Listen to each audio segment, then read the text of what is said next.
बिस्मिल्लाहिर्रहमानिर्रहीम। Dear students, ये एक और एफर्ट्स मैं कर रहा हूँ आप लोगों के लिए। बेसिकली ये मैंने आईए के लिए एक फाइनल अकाउंट्स का फर्स्ट टर्म का एक सोल्यूशन मैंने किया था और दैट वाज इंटरमीडिएट, और ये हमारा FAR 1 का सिंगल एंट्री का एक सवाल है। अच्छा, आप इसको सिंगल एंट्री भी समझ लें और इसको आप इनकम एंड एक्सपेंडिचर अकाउंट का भी टिप समझ लीजिएगा, एक्सेप्ट फॉर सब्सक्रिप्शन अकाउंट, ठीक है ना। बाकी दोनों टॉपिक को एक साथ आप इसकी अंडरस्टैंडिंग ले सकते हैं। तो ये सवाल थोड़ा सा, ये मैं क्यों कर रहा हूँ उसकी वजह मैं बता देता हूँ। एक्चुअली ये सवाल जो है एग्जामिनर अब इस किस्म के सवाल पे आ गया है, और ये मैं आपको मतलब मुझे 100% जो है यकीन है कि तकरीबन सारे स्टूडेंट्स ने जो है ये सवाल या इस किस्म का सवाल जो एग्ज़ाम में आया था वो आप लोगों ने इसको अटेम्प्ट किया होगा। देखिए, इस किस्म का जो सवाल आया है वो पहली दफ़ा जो आया एग्ज़ाम में, और भरपूर तरीके से आया, इतने भरपूर तरीके से आया कि मैं आपको बता नहीं सकता। एक्सेप्शनली जो है ना उसके अंदर, अब वो डेफिनेटली जब पहली दफ़ा आया तो जिनके साथ जो होना था वो हो गया होगा। तो ये आया था सितंबर 2019 में पहली दफ़ा। इसकी एडजस्टमेंट नंबर 2, 3, 4, 7 एंड 10, इसको जो है अगर आप देख लें, आपने डेफिनेटली किया होगा, आपके टीचर्स ने इसको एम्फेसाइज भी किया होगा, जैसे मैंने एम्फेसाइज किया था अपने स्टूडेंट्स को।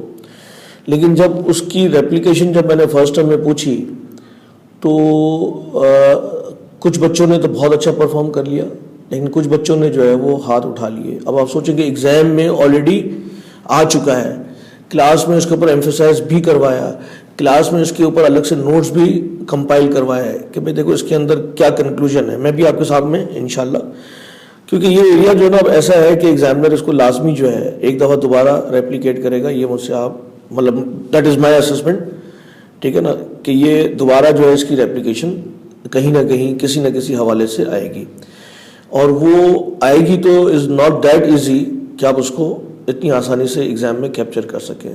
तो ये सवाल भी मैंने दोबारा जो है आफ्टर टर्म एग्ज़ाम अपनी क्लास में इसको अटेम्प्ट भी किया था हमने दोबारा, और इसके दोबारा वो पॉइंट्स को जो है वो रिवाइज भी किए थे हमने।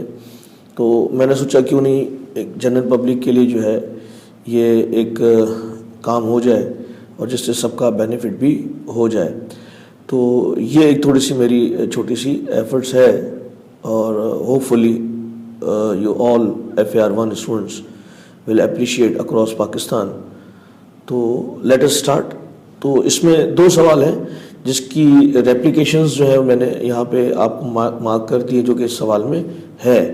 और फिर एक्चुअली इस सवाल को जब मैं अटेम्प्ट करूँगा तो आपको ये ना फील हो कि तबानी साहब ने ये सवाल मुश्किल बना दिया है, क्योंकि ये सवाल मैंने खुद ने डेवलप किया हुआ है, और इन सारी चीज़ों को जहन में रखते हुए अच्छा whenever I develop any question तो मेरी कोशिश ही होती है कि रेप्लिकेशन हो, डिटो ना हो, ठीक है ना। मतलब डेफिनेटली उसके कंटेंट्स मैंने आपको पिक करके समझाने हैं, तो 100% सेम नहीं होगा, ठीक है ना। तो आपको एक मल्टीपल डायमेंशन से जो है चीज़ें समझ में आ जाए और कंटेंट समझ में आ जाए। तो ये सवाल जो है मैं पिछले 30 सालों से पढ़ा रहा हूँ CA के स्टूडेंट्स को। अब आप कहेंगे सर 30 साल से कैसे, तो आई डिड माई CA इन 1987, तो सितंबर 1987 से जो है मैं CA के स्टूडेंट्स को पढ़ा रहा हूँ, ठीक है ना। तो उस वक्त से लेके अब तक मैंने I have not even discuss those type of things with the students of single entry.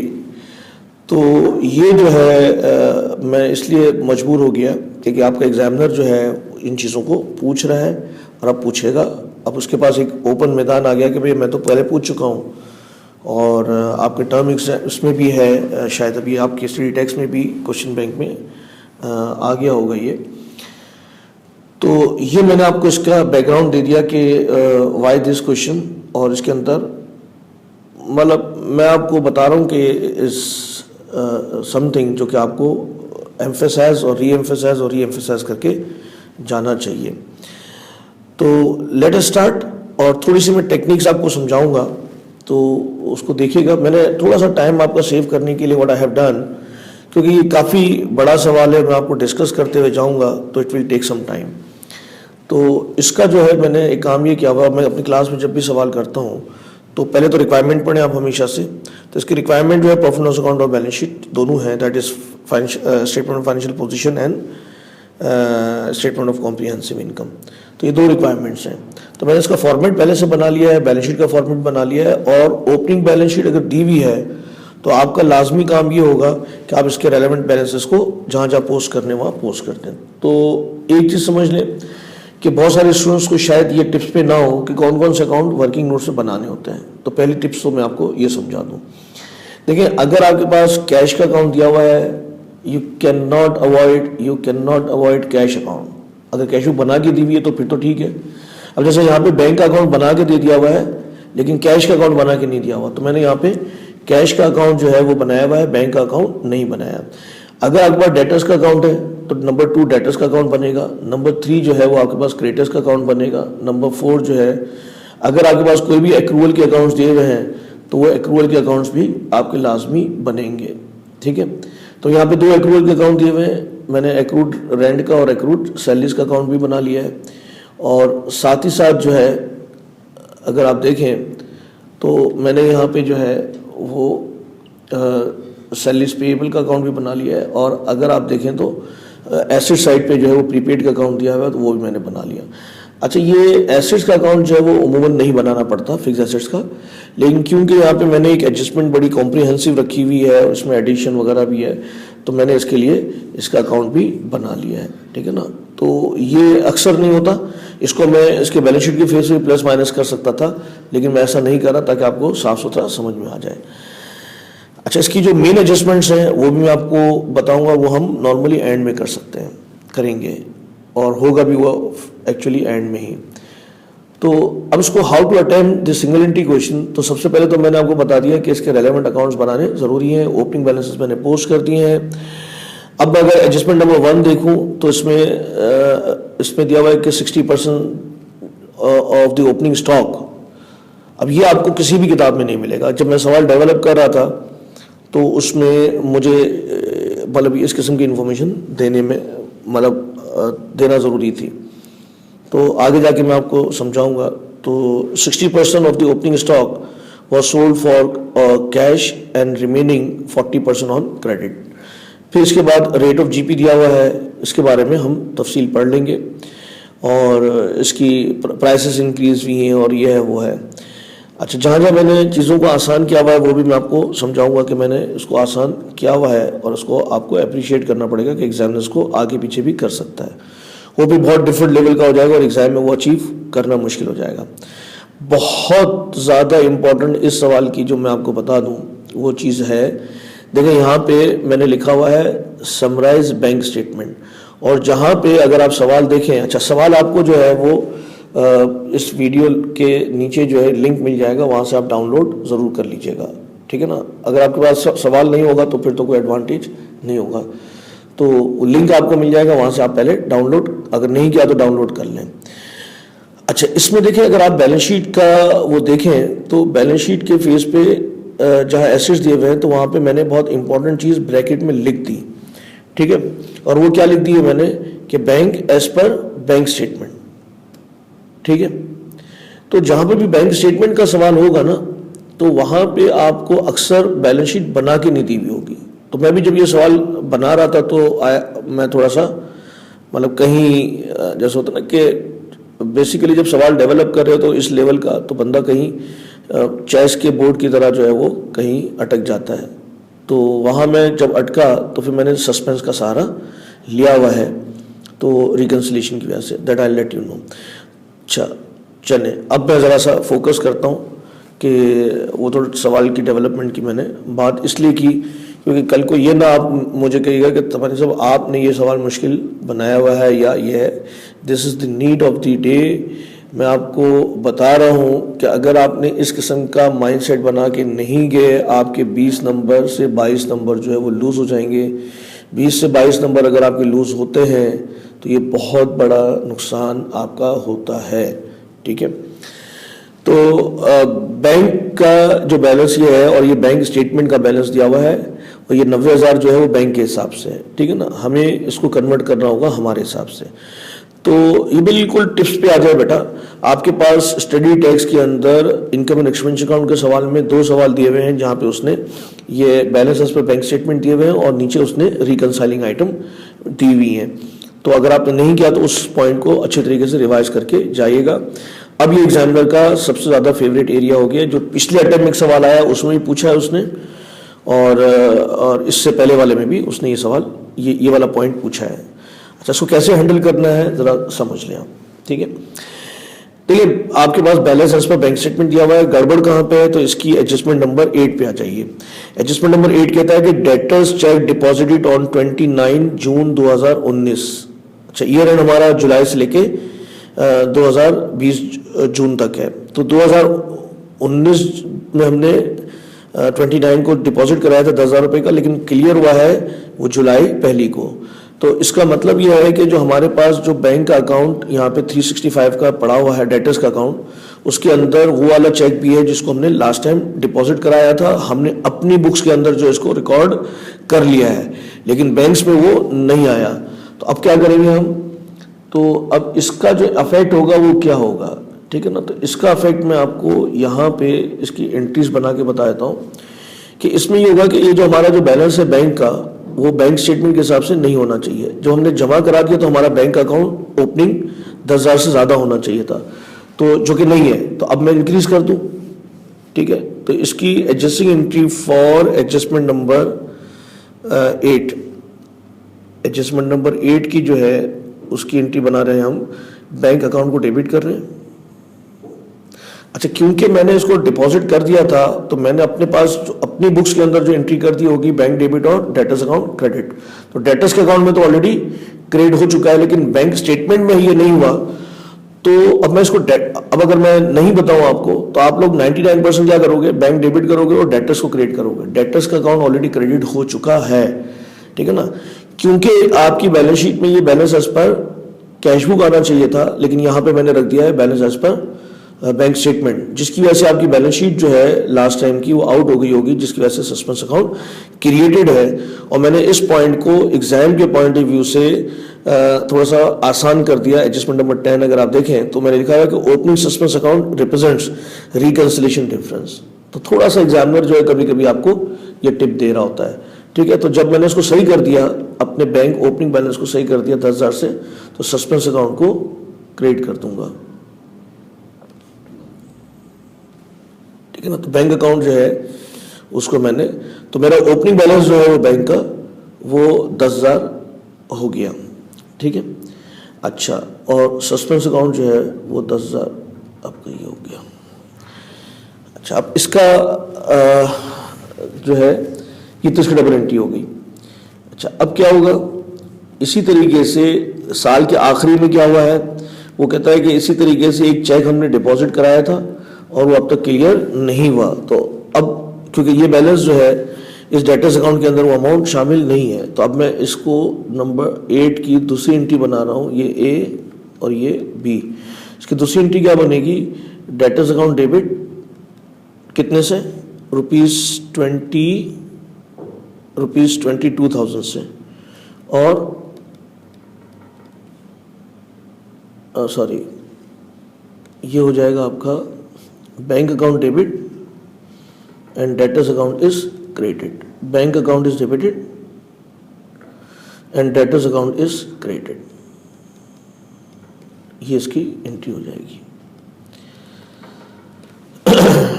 तो सबसे पहले काम तो आप ये करें, अपनी इस बैंक स्टेटमेंट की बैंक अकाउंट से आपका काम नहीं चलेगा। तो what I have done is कि मैंने इसको यहाँ पे कन्वर्ट कर दिया है एज पर कैश बुक, ठीक है।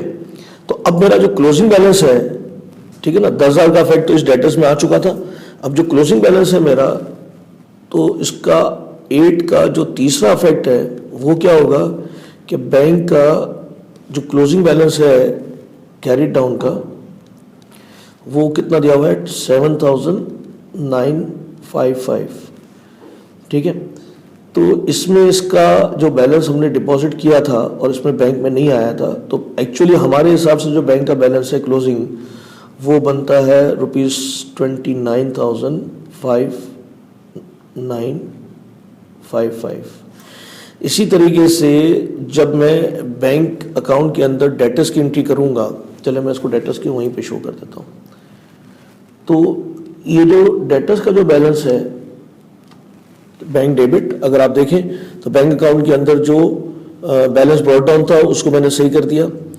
और अच्छा, ये बैलेंस ब्रॉट डाउन जो ना 90,000 रुपये, इत्तेफाक से मैंने यहाँ पे आपको ओपनिंग कैपिटल दिया हुआ है। अगर ओपनिंग कैपिटल निकालना होता तो वहाँ पे जो आप ओपनिंग बैलेंस शीट बना रहे होते तो उसमें 90,000 रुपये नहीं रखते, वहाँ पे आप रुपये रखते 1 लाख रुपये। ठीक है। अच्छा, अब आइए डेटर्स अकाउंट में जो बैंक का अकाउंट है, क्या मैं ₹365,000 रख लूँ? The answer is no. कितना रखें? 365 प्लस 22 जो साल के एंड में हमने डिपॉजिट किया है, माइनस 10 जो ओपनिंग था। ठीक है ना, क्योंकि वो ओपनिंग जो है वो लास्ट में हमारे इसके अंदर ऑलरेडी आ चुका था, डेटर्स को हम ऑलरेडी क्रेडिट कर चुके थे।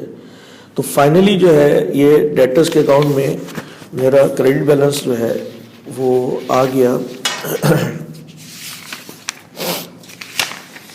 तो डेटर्स का जो क्लोजिंग बैलेंस मेरे पास आ रहा होगा, जो इसमें क्रेडिट एंट्री आ रही होगी, वो होगा 372,000। जिसको जरा कम आ रहा है तो यहाँ से चेक लेते हैं।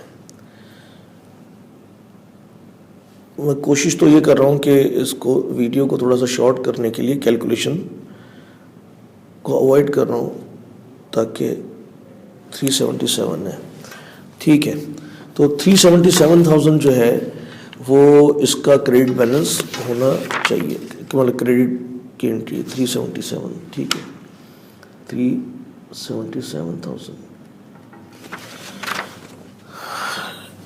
तो ये एक बहुत इंपॉर्टेंट पॉइंट था। चले मैं आपके लिए इसको हाईलाइट भी कर देता हूँ कि ये इंपॉर्टेंट पॉइंट था, जिस मतलब the basis of this question is कि आपको रिकंसिलेशन की आइटम को एक दफ़ा रिकैप कराना है। ठीक है ना। अब आ जाइए, नॉर्मल एंट्री है ये। अच्छा, जब कैश बैंक में, अच्छा इसकी वर्डिंग डिफरेंट किस्म की वर्डिंग यूज़ करते हैं। अगर इसने लिखा हुआ है कैश, बैंक में कैश, तो इसका मतलब है कि ये कॉन्ट्रा एंट्री है, तो यहाँ पे कैश आ जाएगा और यहाँ पे बैंक आ जाएगा, कॉन्ट्रा एंट्री। अच्छा, यहाँ पे अक्सर लिखता है बैंकिंग ड्यूरिंग द ईयर, तो banking during the year is cash deposited into the bank. इसके ऊपर बहुत तमाशे हैं, बड़ी अलग अलग वर्डिंग यूज़ की। अब मैं हर चीज़ को एक ही सवाल में शायद आपको कैप्चर करके ना बता सकूं, तो और अगर मैं हर चीज़ पे चले गया तो ये सवाल जो है 4.5 घंटे पे चले जाएगा। तो मतलब ये मैं आपसे कह रहा हूँ कि इसका भी जो है ना एक एग्जामिनर का बड़ा फेवरेट एरिया है, इसकी वर्डिंग को लिखना। कंट्रीब्यूशन जो है वो 220 ये आ गया आपका। ठीक है, तो मेरी बैंक की रिसीट साइड जो है वो कंप्लीट हो गई। आप यकीन माने, मैं पूरे सेशन में बच्चों को बता बता के एंड तक जाके जो है जब हम पहुंचते हैं तो कई जाके मेरा स्टूडेंट जो है वो 100% परफेक्ट हो जाता है। किस चीज़ के ऊपर, वो देखिए अभी। वो क्या है, एग्जामिनर वर्ड यूज़ करेगा। अब आप खुद बताइए, मैं आपसे पूछ रहा हूँ सवाल कि यहाँ पे बैंक की पेमेंट साइड पे पहले लिखी है परचेजेस, तो इसकी डबल एंट्री क्या होगी? बिल्कुल ईमानदारी से अपने जहन में डबल एंट्री बनाइए। तो अगर किसी के जहन में आ रहा है बैंक क्रेडिट और परचेजेस डेबिट, तो आप ये समझें कि यू आर लकी कि आप ये सेशन ले रहे हो और आपका ये पॉइंट साफ हो जाए। ठीक है ना। इसकी एंट्री क्या होगी? बैंक क्रेडिट और परचेजेस डेबिट नहीं होगा। जिस अकाउंट का भी आपके पास ओपनिंग बैलेंस दिया हुआ होगा उसकी पेमेंट को आप directly profit and loss account में नहीं लेके जाएंगे। तो ये जो परचेजेस लिखा हुआ है एक्चुअली इसकी डबल एंट्री, क्योंकि हमारे पास क्रेडिटर्स का बैलेंस ओपनिंग दिया हुआ है, तो इसकी डबल एंट्री हो जाएगी bank credit and accounts payable is debited. ये समझ लो। ठीक है, accounts payable is debited. Clear हो गई बेटा बात आपको? ठीक है ना। तो मैंने ये जब सवाल लिखा है तो यहाँ पे पर्पसफुली इस पॉइंट को भी रिवाइज करवाया है कि अगर परचेज लिखा होगा तो ऐसा नहीं होगा। ठीक है ना। अब वो जो मैंने आपसे वहाँ पे लिख के दिया हुआ है इस सवाल में, ये अब एग्जामिनर जो है ना कुछ मैथमेटिकल कैलकुलेशंस की तरफ आया हुआ है। हर सवाल में हर पेपर में जो मैं अभी ऑब्जर्व कर रहा हूँ पिछले 4 अटैम्प्ट्स का ट्रेंड जो है उसको अगर आप देखें तो हर अटैम्प्ट के अंदर मिनिमम 2 मैथमेटिकल कैलकुलेशन पूरे पेपर में और ज़रा मतलब अच्छी डिमांडिंग होती है। ये नहीं होता कि आप नहीं कर सके, लेकिन डिमांडिंग होती है, ठीक है ना। तो मैंने इस सवाल के अंदर जो मैथमेटिकल कैलकुलेशंस यूज़ की थी उसको इस सवाल में रेप्लिकेट किया हुआ है। थोड़ा सा हाथ हल्का रखा हुआ है क्योंकि मैंने हाथ जो है ज़्यादा भारी रखा हुआ है कॉस्ट ऑफ गुड्स सोल्ड के ऊपर। तो और वो मैं अपनी वर्जन से नहीं रखा हुआ, वो जो इस सवाल में जो एडजस्टमेंट उसने पूछी है तो उसको मैं समझाने के लिए, क्योंकि अब ये हो गया तकरीबन सितंबर 2019 पूरा साल गुजर गया है, तो अब एग्जामिनर के पास एक रूम दोबारा निकलता है इसके ऊपर छलांग लगाने का। तो अगर आपके अटेम्प्ट में उसने छलांग लगा ली तो आपको ये बात समझ में आनी चाहिए। चले, इंश्योरेंस का जो है मैंने आपको ऊपर इंश्योरेंस प्रीपेड दिया हुआ है, ठीक है। अब देखें इसमें क्या लिखा हुआ है। प्रीपेड जहाँ पे बैलेंस शीट में लिखा हुआ है तो वहाँ पे लिखा हुआ है 3 मंथ्स। तो इसका मतलब है कि वो जो प्रीपेड है वो 3 महीने का है, ठीक है। तो अब मैं प्रीपेड इंश्योरेंस के सामने ही जो है इसकी वर्किंग भी बता देता हूँ कि इसको क्या करना है। तो इंश्योरेंस के बारे में उसने लिखा हुआ है कि इसकी पेमेंट भी है 64,800। तो bank credit and this account is debited, bank की वजह से 64,800 गालिबन, ठीक है 800। अब देखिए नीचे एडजस्टमेंट में क्या लिखा हुआ है। नीचे एडजस्टमेंट में लिखा हुआ है कि इंश्योरेंस जो है फ्रॉम 1 जनवरी 2020 इस साल के मतलब बीच में जनवरी से insurance premium was increase by 10%। Payment includes premium till 31 दिसंबर। तो इसका मतलब यह है कि इसमें से 6 महीने का प्रीपेड है, ठीक है। अच्छा, ये जो अमाउंट आपके पास बैलेंस शीट में दी हुई है तो वो कितने महीने की है। तो मैं अगर क्लोजिंग प्रीपेड का बैलेंस निकालना चाहूँ तो वो कैसी अमाउंट आएगी। तो आपके पास ओपनिंग प्रीपेड का अमाउंट जो दिया हुआ है वो 12,000 रुपये है। जी बेटा बताइए। अच्छा, 1 मिनट के लिए आप एक काम करें, इसको थोड़ा सा पॉज कर लें, इसको पॉज करें और खुद से जो है ना ये प्रीपेड के अमाउंट निकाल लें, ठीक है ना। थोड़ा सा खुद से भी करने की कोशिश करें, पॉज करके निकालें, इस वीडियो को पॉज करें फिर आप निकालें। फिर अगर आपसे निकल गया तो आपकी अच्छी मॉकिंग हो गई, नहीं निकला तो आपकी लर्निंग हो जाएगी, ठीक है ना। तो इस तरीके से करोगे तो आपकी लर्निंग जो है बड़ी ज़बरदस्त हो जाएगी।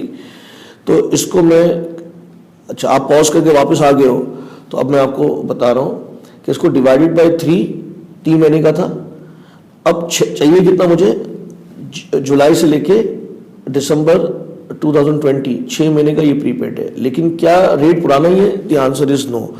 रेट कितना इंक्रीज हो गया था? 10%, तो ये 1.10। तो ये मेरा प्रीपेड का जो है वो इंश्योरेंस का अमाउंट आ गया। तो प्रीपेड का अमाउंट अगर आप देखें तो आपके पास प्रीपेड का अमाउंट यहाँ पे आ चुका होगा। आप देखें तो आपके पास प्रीपेड इंश्योरेंस जो है वो 26,400 बैलेंस, ये 26,400। इसको चेक कर लीजिएगा बेटा आप लोग, 26,400 आता है या नहीं आता, ठीक है ना। तो 26,400 इसका बैलेंस आ रहा है, बैलेंस कैरीड डाउन 26,400, ठीक है। बैलेंसिंग फिगर जो है वो आपकी एक्सपेंस आ जाएगी। अच्छा, अगर आप ज़्यादा जो है वो चैंपियन है तो आप ये एक्सपेंस की फिगर भी निकाल सकते थे, ठीक है ना। तो घर पे जो है आप इसकी रिहर्सल कर लीजिएगा कि अगर एक्सपेंस की फिगर निकालनी होती तो कैसे निकालते। मैं फिलहाल जो है इससे बैलेंसिंग फिगर से इसकी एक्सपेंस की फिगर निकाल रहा हूँ, जो कि आपकी फिगर आ रही है इंश्योरेंस की ₹50,400, ठीक है। 50,400, ठीक है। अच्छा, अब इसके बैलेंसेस को अगर मैं पोस्ट कर देता हूँ तो इसको टिक लगा देता हूँ कि ये मेरा इन ऑल एस्पेक्ट कंप्लीट हो गया। तो इसका क्लोजिंग बैलेंस जो है वो 26,400, ये तो चले आएगा आपका बैलेंस शीट में। प्रीपेड इंश्योरेंस, इसका नोट का रेफरेंस आप देख सकते हो 26,400, क्योंकि ये सवाल में नहीं दिया हुआ था। इसी तरीके से इंश्योरेंस एक्सपेंस जो है उसको मैं अगर हाथों हाथ पोस्ट कर दूं तो इंश्योरेंस एक्सपेंस, इसका भी नोट का रेफरेंस आ जाएगा। और इंश्योरेंस एक्सपेंस की फिगर जो आपने निकाली है वो है इंश्योरेंस एक्सपेंस 50,400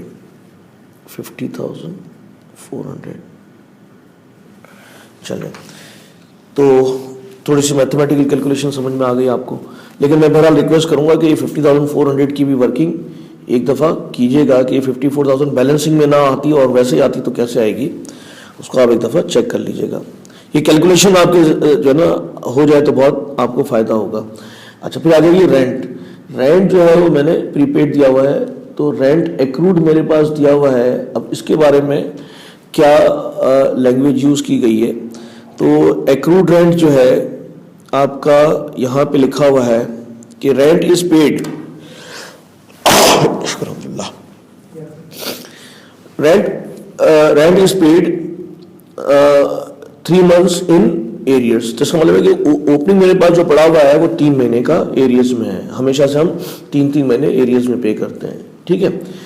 तो अगर मैं यहाँ पे closing balance of the rent निकालना चाहूँ, चलें यहाँ निकाल लेते हैं। रेंट का कैरिड डाउन का फिगर निकालना चाहूँ तो वो कैसे निकलेगा, तो 7,500 इत्तेफाक से ये भी 3 महीने का है। अच्छा, अगले साल भी 3 महीने का ही होगा, तो 1 महीने का इससे रेंट आ गया। अच्छा, लेकिन 3 महीने की खैर मुझे ज़रूरत नहीं है, चले पढ़ते हैं क्या क्या रहा है। तो लिखा हुआ ये है कि 1 जनवरी से जो है वो रेंट भी इंक्रीज़ हो गया बाय 5%। तो मुझे क्योंकि पीरियड ओपनिंग और क्लोजिंग का दोनों का सेम है, तो मुझे इसको 3/3 मल्टीप्लाई बाय 3 करना कुछ मुनासिब नज़र नहीं आ रहा। तो ये 3 महीने का ओपनिंग है, 3 महीने का क्लोजिंग होगा। सिर्फ इसका किसका इफेक्ट देंगे, 1.05 1.05। तो ये आपका रेंट पेएबल का क्लोजिंग बैलेंस भी आ गया। तो रेंट पेएबल का क्लोजिंग बैलेंस जो है वो 7875, गालिबन 7875 7 बैलेंस शीट में जो है वो 7875, ठीक है। 7875 रेंट पेएबल का बैलेंस कैरिड डाउन 7875।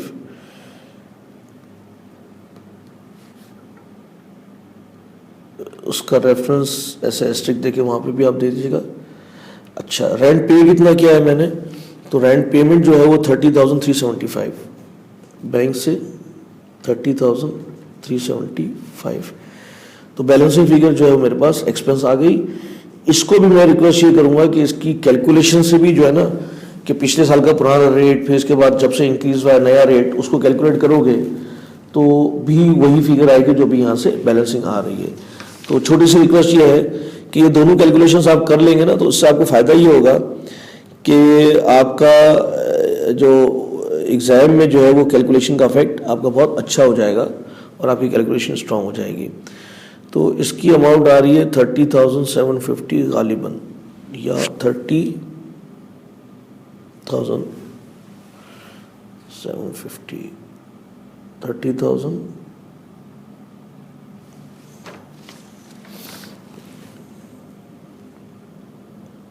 30,750। चले, इसका भी बैलेंसेस में ले लूँ। तो इसका कैरी डाउन फिगर है ₹7875 रेंट पेएबल, नोट का रेफरेंस 7875। रेंट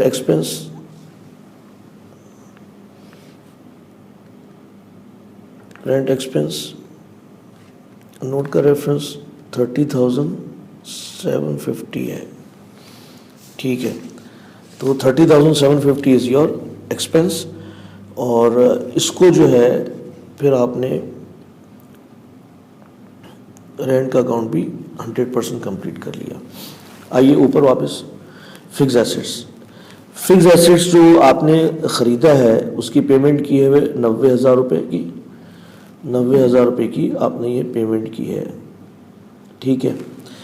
तो इसको मैं यहाँ पे एसेट्स में लेके चले आता हूँ। एडिशन, ये हुआ है थ्रू बैंक। और थोड़ा सा हम अपने एम्फेसाइज करने के लिए 1 नवंबर को हमने ये ख़रीदा है। तो जब भी इस किस्म की डेट्स दी हुई होती है तो एडिशन के ऊपर आपका प्रोपोर्शनेट चार्ज होता है। अच्छा, फाइनली जो है बैंक का क्लोजिंग बैलेंस जो है, जो अभी हमने यहाँ पे निकाला था,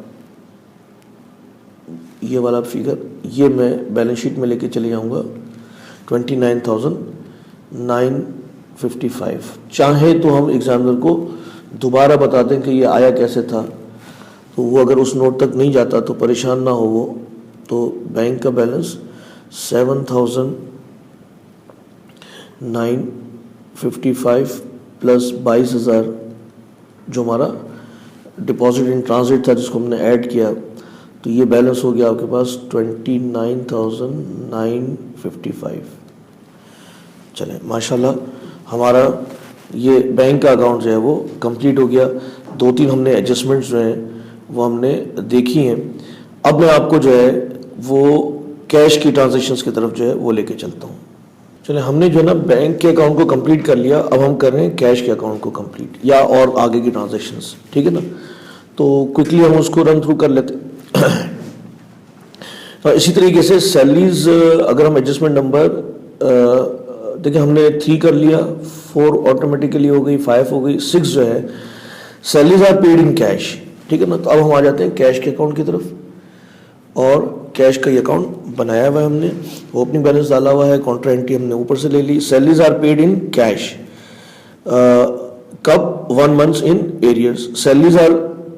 salaries paid includes advance payment, तो इसका मतलब है कि मैं इसको अगर अलग शो करना चाहूँ तो एडवांस सैलरीज और इसकी डायरेक्टली 15,000 रुपये ये कैश से ले लूँगा।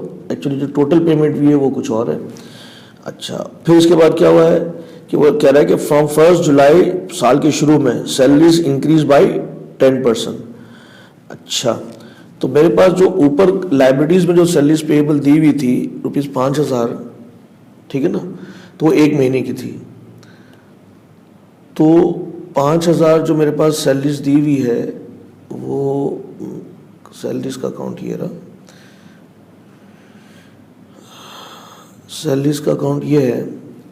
तो मेरे पास बैलेंस कैरिड डाउन जो है वो कितना हो जाएगा, तो क्या 1 महीने की एरियर्स है, तो क्या इस दफ़ा भी 5,000 रुपये होगा? The answer is no. 5,000 into कितना इंक्रीज हुआ है सैलरीज के अंदर, 10%, तो 1.1 से अगर करें तो 5,500। अब क्या पेमेंट की अमाउंट दी हुई है या एक्सपेंस की अमाउंट दी हुई है? तो कुछ भी नहीं दी हुई। अच्छा, इसमें थोड़ा सा मैंने आसान कर दिया ये, वरना इसको उसूलन जो है मुझे करना ये चाहिए था 1 जनवरी से मैं इंक्रीज़ कर देता, लेकिन बहरहाल यहाँ पे लिखा हुआ है 1 जुलाई से मेरी सैलरी इंक्रीज़ हुई है। तो इसका मकसद ये हो गया कि सैलरीज एक्सपेंस जो है वो यहाँ पे आ जाएगी आपके पास 5,500 1 महीने की नए रेट से, और 12 महीने की सैलरीज जो है वो एक्सपेंस में जाएगी। तो सैलरीज एक्सपेंस की फिगर जो है वो अल्टीमेटली आपकी हो जानी चाहिए 5,500, तो ये आ गई 66,000, ठीक है। और अब आपके पास बैलेंसिंग फिगर जो है वो कैश आ जाएगी। कैश को भी आप उसी तरीके से मैंने आपसे कहा ना कैलकुलेशन करके भी निकाल सकते हैं।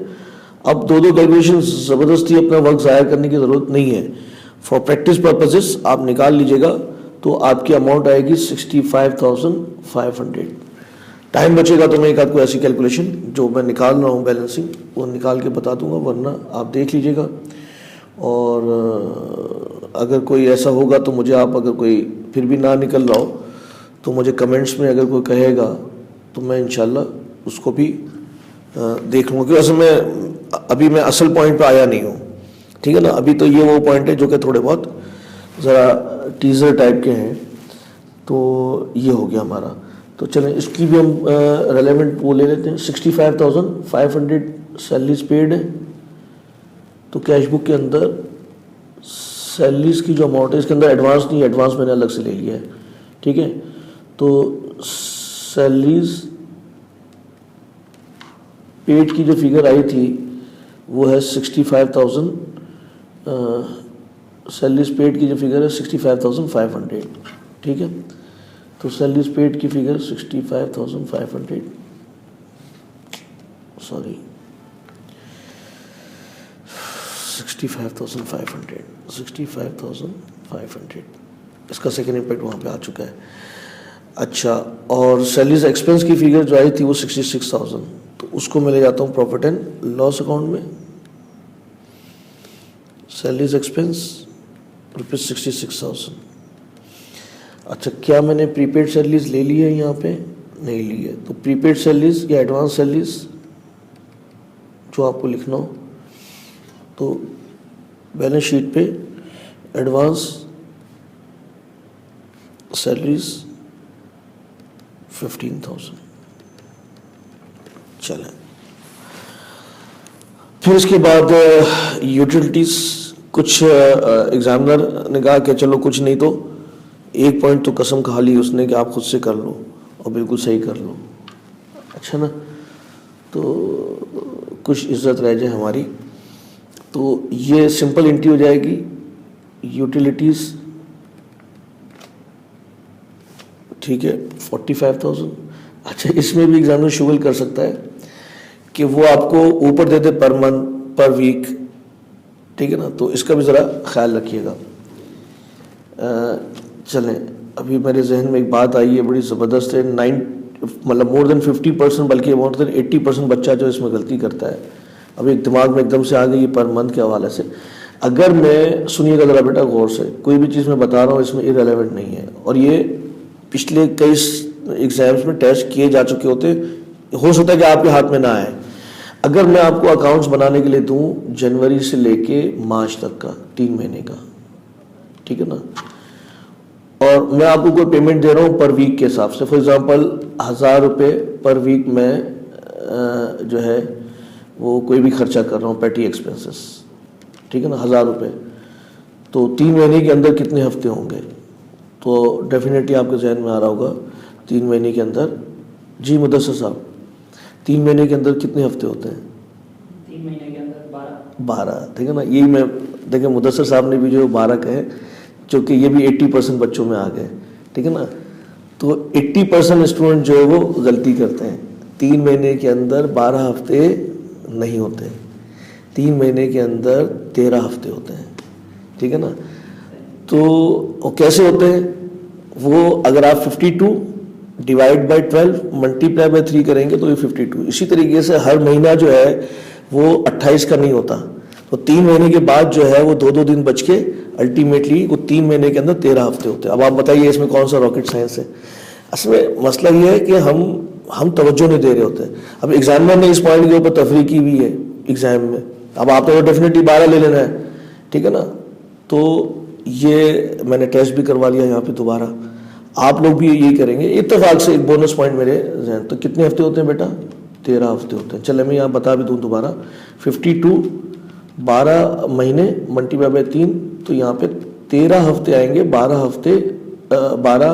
हफ्ते नहीं होंगे, 13 हफ्ते होते हैं 3 महीने के अंदर। चलें, ये मैंने आपको एक टॉप अप दे दिया, ठीक है ना, इसका सवाल से कोई ताल्लुक नहीं है।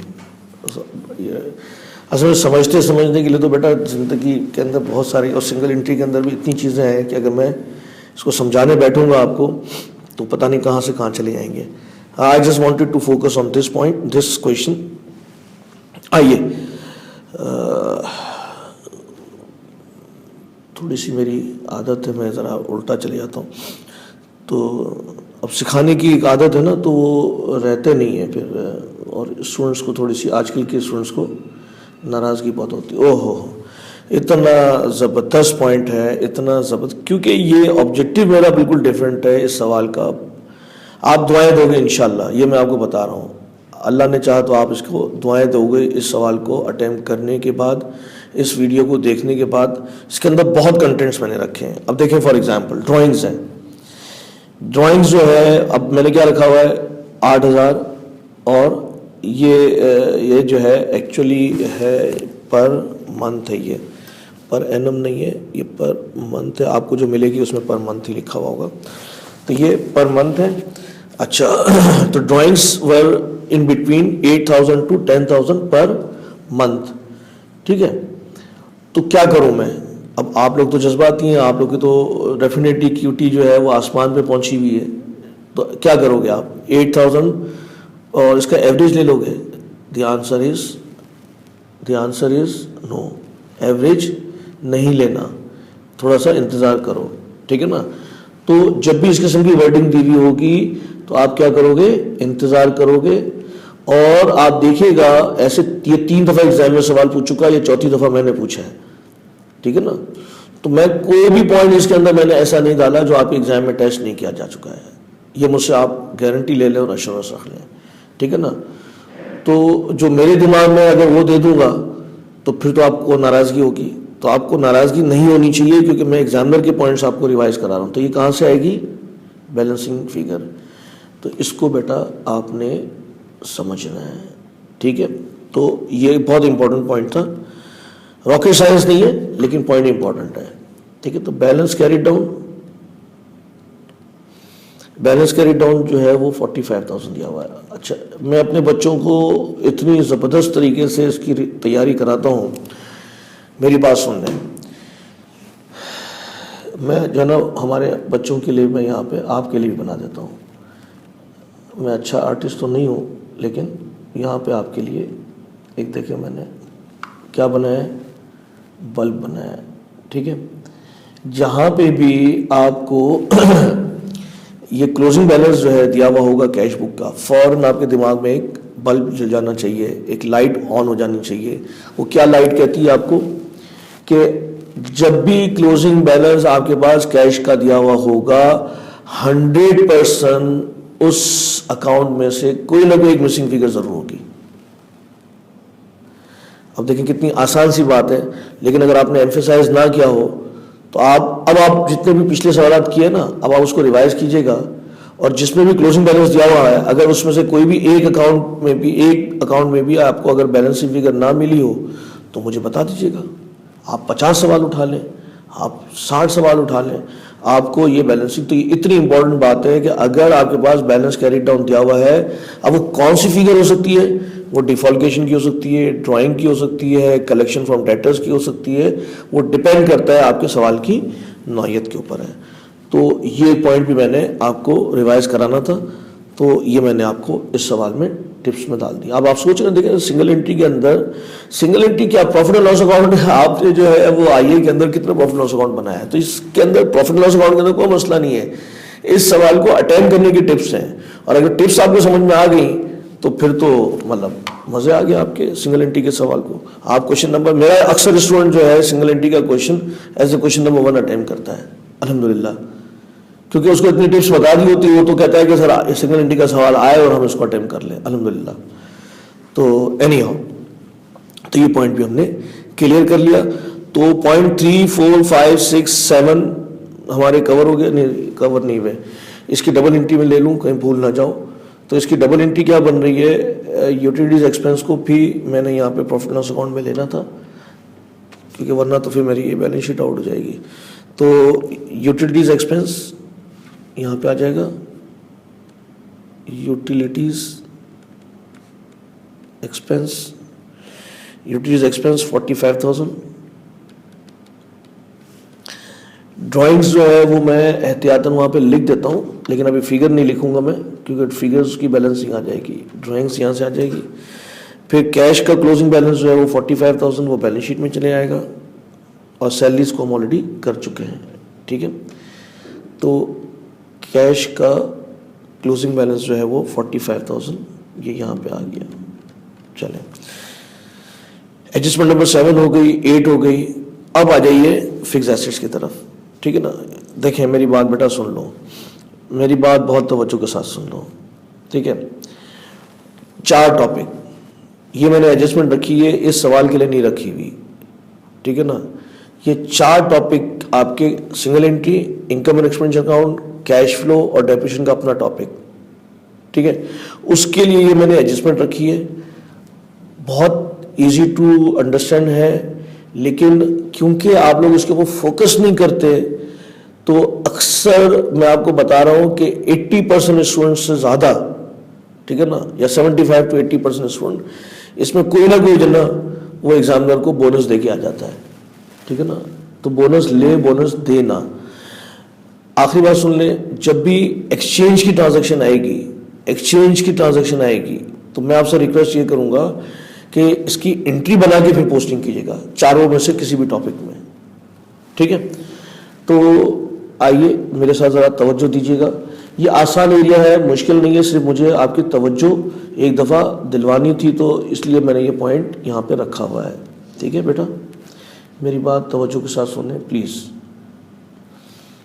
ये मेरे दिल के बहुत करीब है एडजस्टमेंट, क्योंकि 4 टॉपिक को ये अफेक्ट करती है, तो मुझे तवज्जो भी उतनी ही चाहिए आपकी, ठीक है। यहाँ पे पहले कैलकुलेशन कर लेते हैं एडजस्टमेंट नंबर 9 की। क्या एडजस्टमेंट है? हम कर रहे हैं computation of gain oblique loss on exchange of assets, ठीक है, ये हो गया। अच्छा, अब देखिए यहाँ पे मैंने आपको दे दिया है कि fix assets having book value on 1 जुलाई, ठीक है ना। ऑन 1 जुलाई मीन्स साल के शुरू में 1 जुलाई 2019 में, मैं यहाँ पे लिख भी दूंगा आपको, 1 जुलाई 2019 को आपके पास इसकी वैल्यू तो यहाँ पे मैं बुक वैल्यू से सवाल को शुरू नहीं कर सकता। क्यों नहीं कर सकता? क्योंकि ऊपर मेरे पास कॉस्ट दी हुई है, तो मुझे इसकी कॉस्ट में से कॉस्ट को माइनस करना इसलिए ज़रूरी है क्योंकि जब मैं ईयर एंड का डेप्रिसिएशन कैलकुलेट करूँगा तो उससे भी मुझे इसकी ज़रूरत पड़ेगी। अच्छा, अदरवाइज नहीं भी हो, कहीं पे भी अगर इत्तेफाक से इसका कोई आपके पास, लेकिन आपको जो मैं चीज़ समझाना चाह रहा हूँ वो ये है कि ये दी हुई है बुक वैल्यू, ठीक है। अब मैं अगर इसकी कॉस्ट पे जाना चाहूँ तो ये कैसे जाऊँगा मैं, ठीक है। तो इसकी कॉस्ट पे जाने के लिए मैं आपको, अच्छा ये खरीदी कब थी हमने? 1 जुलाई को इसकी वैल्यू जो है वो, बुक वैल्यू जो है वो है 46,170। I wanted to know the cost. 1 minute के लिए पॉज कीजिएगा आप और मुझे कॉस्ट खुद से कैलकुलेट करके दें, और फिर इसके बाद जो है आप इसको सिर्फ एक चीज़ आप पढ़ के जाइए, और वो क्या कहता है कि विच वॉज बॉट ऑन 1 जनवरी 2000, हमारा साल जो है वो 30 जून है, 1 जनवरी 2017 में ये हमने ख़रीदा था, और इसका रेट ऑफ डेप्रिसिएशन जो है वो 10% on book value, diminishing balance method है जी। अब आप इसको पॉज करें और कैलकुलेट करें कि इसकी कॉस्ट कितनी थी, ठीक है। हाँ, अब आपने पॉज करके जो है वो दोबारा आ गए हो, तो अब आप चेक करो मेरे साथ मिलके। देखिए मैं इसके देयर आर ऑल्टरनेटिव्स, जो जिससे आपका आंसर आ जाए that is the best alternative in exam, ये समझ लें, जिससे आंसर आ जाए। अब आंसर जो है वो आपसे आ जाए, ऐसा ना हो कि नज़रों की हेल्प से आ जाए, ठीक है ना। नज़रों की हेल्प से अगर कहीं आ जाता है तो वो पता नहीं अप्रोप्रिएट मेथड है या नहीं है, मुझे नहीं पता। अच्छा चलें, ये ऐसी आउट ऑफ बॉक्स बात हो गई, किसी को कोट ना करना। अच्छा, मैं ये कह रहा हूँ कि अगर 2017 में कब ख़रीदा था हमने? जनवरी 1 को ख़रीदा था, तो मेरे पास परसेंटेज वाइज ये 100% थी, ठीक है।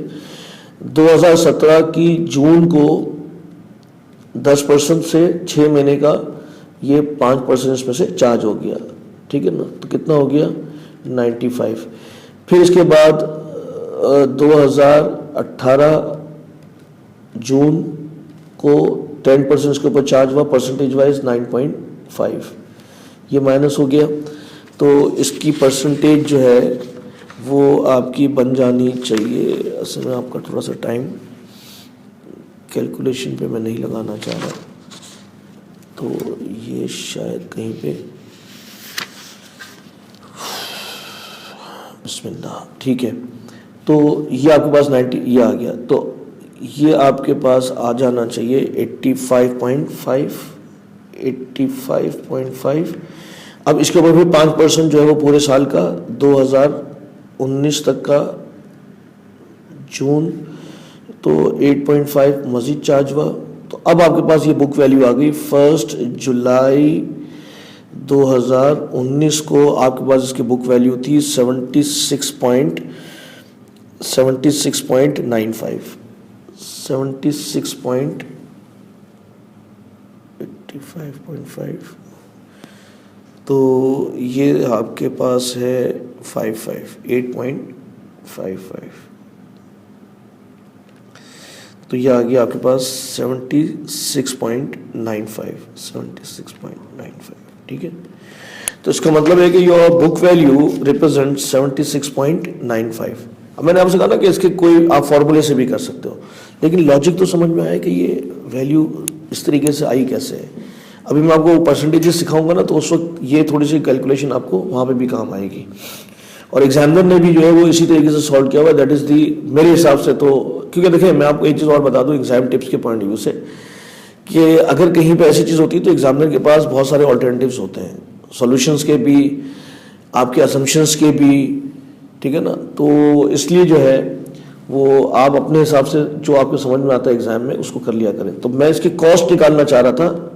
कॉस्ट, इसकी बुक वैल्यू आपको दी गई है ₹46,170।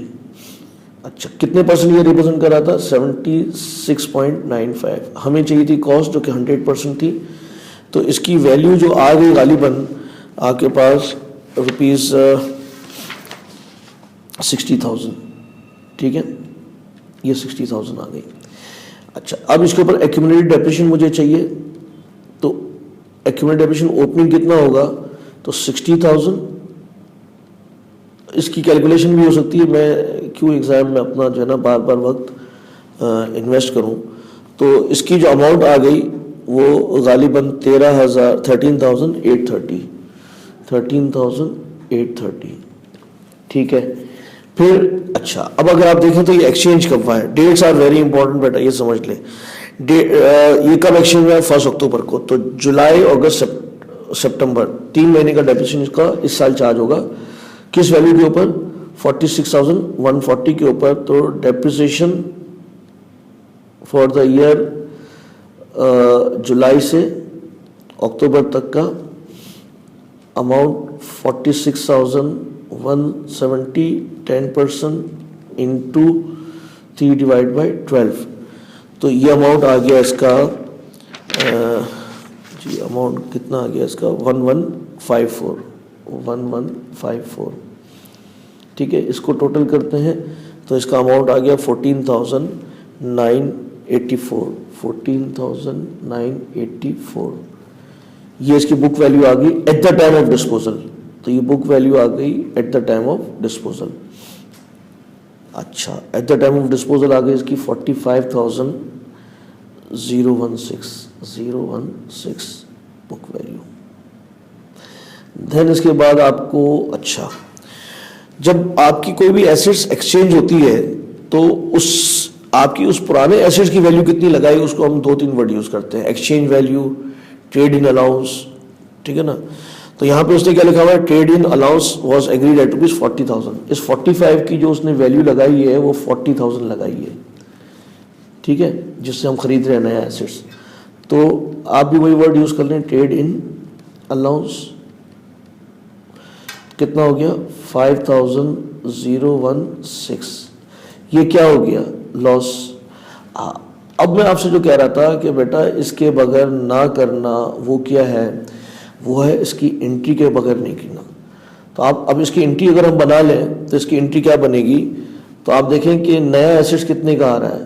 तो न्यू एसेट्स इज ₹85,000, वो डेबिट हो गया।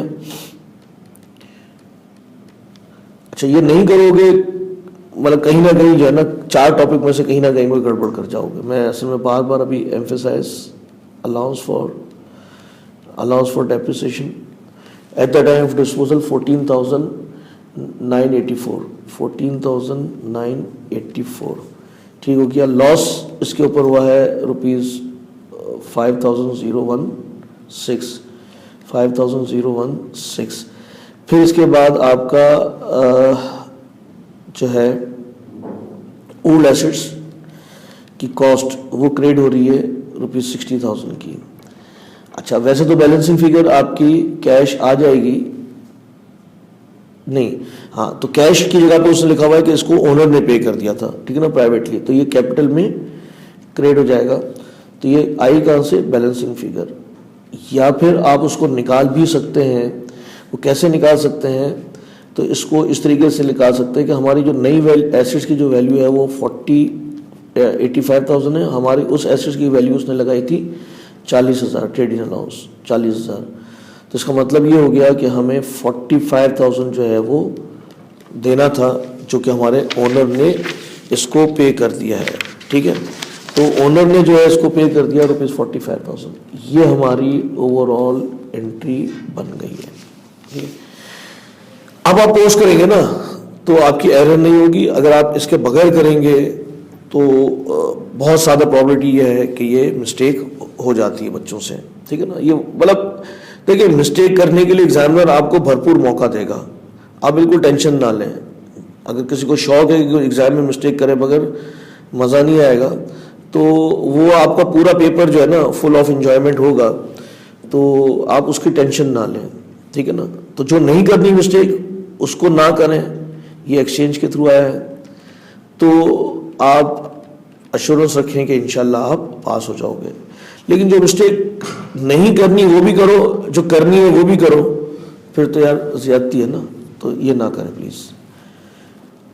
अच्छा, फिर इसके बाद डिस्पोजल, जो पुराना एसेट्स गया है उसकी कॉस्ट कितनी थी? क्योंकि मैं कॉस्ट के अकाउंट में पोस्टिंग कर रहा हूँ तो कॉस्ट लूँगा ₹60,000। इसी वजह से मैंने यहाँ पे कॉस्ट की जो है ये अमाउंट निकाली थी। ठीक है, और फिर बाकी जो है वो यहाँ पे बैलेंस कैरी डाउन आ जाएगा। चलें, इसी तरीके से यहाँ पे जो डिस्पोजल है उसकी अमाउंट यहाँ पे आ जाएगी। तो डिस्पोजल के ऊपर जो अलाउंस हमने जो डेबिट किया था वो कितना था? तो डिस्पोजल के ऊपर 14,984। अच्छा, अब आखिरी पॉइंट जो इस एसेट से रिलेटेड इम्पॉर्टेंट है वो है इसका डेप्रिसिएशन। ठीक है ना, तो फिर बैलेंस कैरी डाउन दोनों का आ जाएगा। तो depreciation expense for the year, दोबारा बेटा आप लोग पॉज कीजिए इसको वीडियो को, और फिर इसके बाद जो है आप इसका डेप्रिसिएशन फॉर द ईयर निकालें। This is also one of the area जिसको आपको समझना है।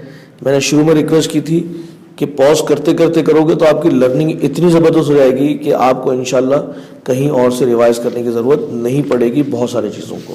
ठीक है ना, तो इसको पॉज कीजिए और फिर आप देखें कि आपका डेप्रिसिएशन कितना आ रहा है। ठीक है, ठीक है, तो आपने पॉज करके जो है दोबारा आ गई हो मेरे पास, तो मैं डेप्रिसिएशन की एंट्री, डेप्रिसिएशन की कैलकुलेशन जो है वो यहीं पे कर देता हूँ। ठीक है, इसी के करीब करीब। तो अब ज़रा देख लें डेप्रिसिएशन की वो कैसे होगी। तो डेप्रिसिएशन की जो अमाउंट निकलेगी वो कैसे निकलेगी डेप्रिसिएशन। अब मेरे पास एसेट सबसे पहले कौन सा था? जो सोल्ड हो चुका है, उसके ऊपर हमने डेप्रिसिएशन कितना निकाला था? 5016। अब कोई ये ना समझे कि सर यहाँ पे तो नहीं 5016 नहीं था, ये तो लॉस की फिगर है। अच्छा, इसकी पोस्टिंग में मैंने जो है क्या क्या ले लिया, सॉरी सारी पोस्टिंग नहीं की। मेरे ख्याल से मैं पहले सारी पोस्टिंग कर दूँ, कहीं गड़बड़ ना हो जाए। इसकी मैंने पोस्टिंग कर दी, अलाउंस की मैंने पोस्टिंग कर दी है, इसकी पोस्टिंग कर दी है कैपिटल में। अब देखें अगर ये ना हो ना फिर एंड में जाके सारी गड़बड़ हो जाती है। तो कंट्रीब्यूशन उन दोनों को एक साथ भी कर सकते हैं, और यहाँ मैंने जगह नहीं छोड़ी तो कोई मसला नहीं है। तो गालिबन 45,000 कैपिटल में ऐड हो गया था, और लॉस जो है वो 5016 जो है वो मैं प्रॉफिट एंड लॉस अकाउंट में ले जाऊँ। ठीक है, लॉस ऑन डिस्पोजल ऑफ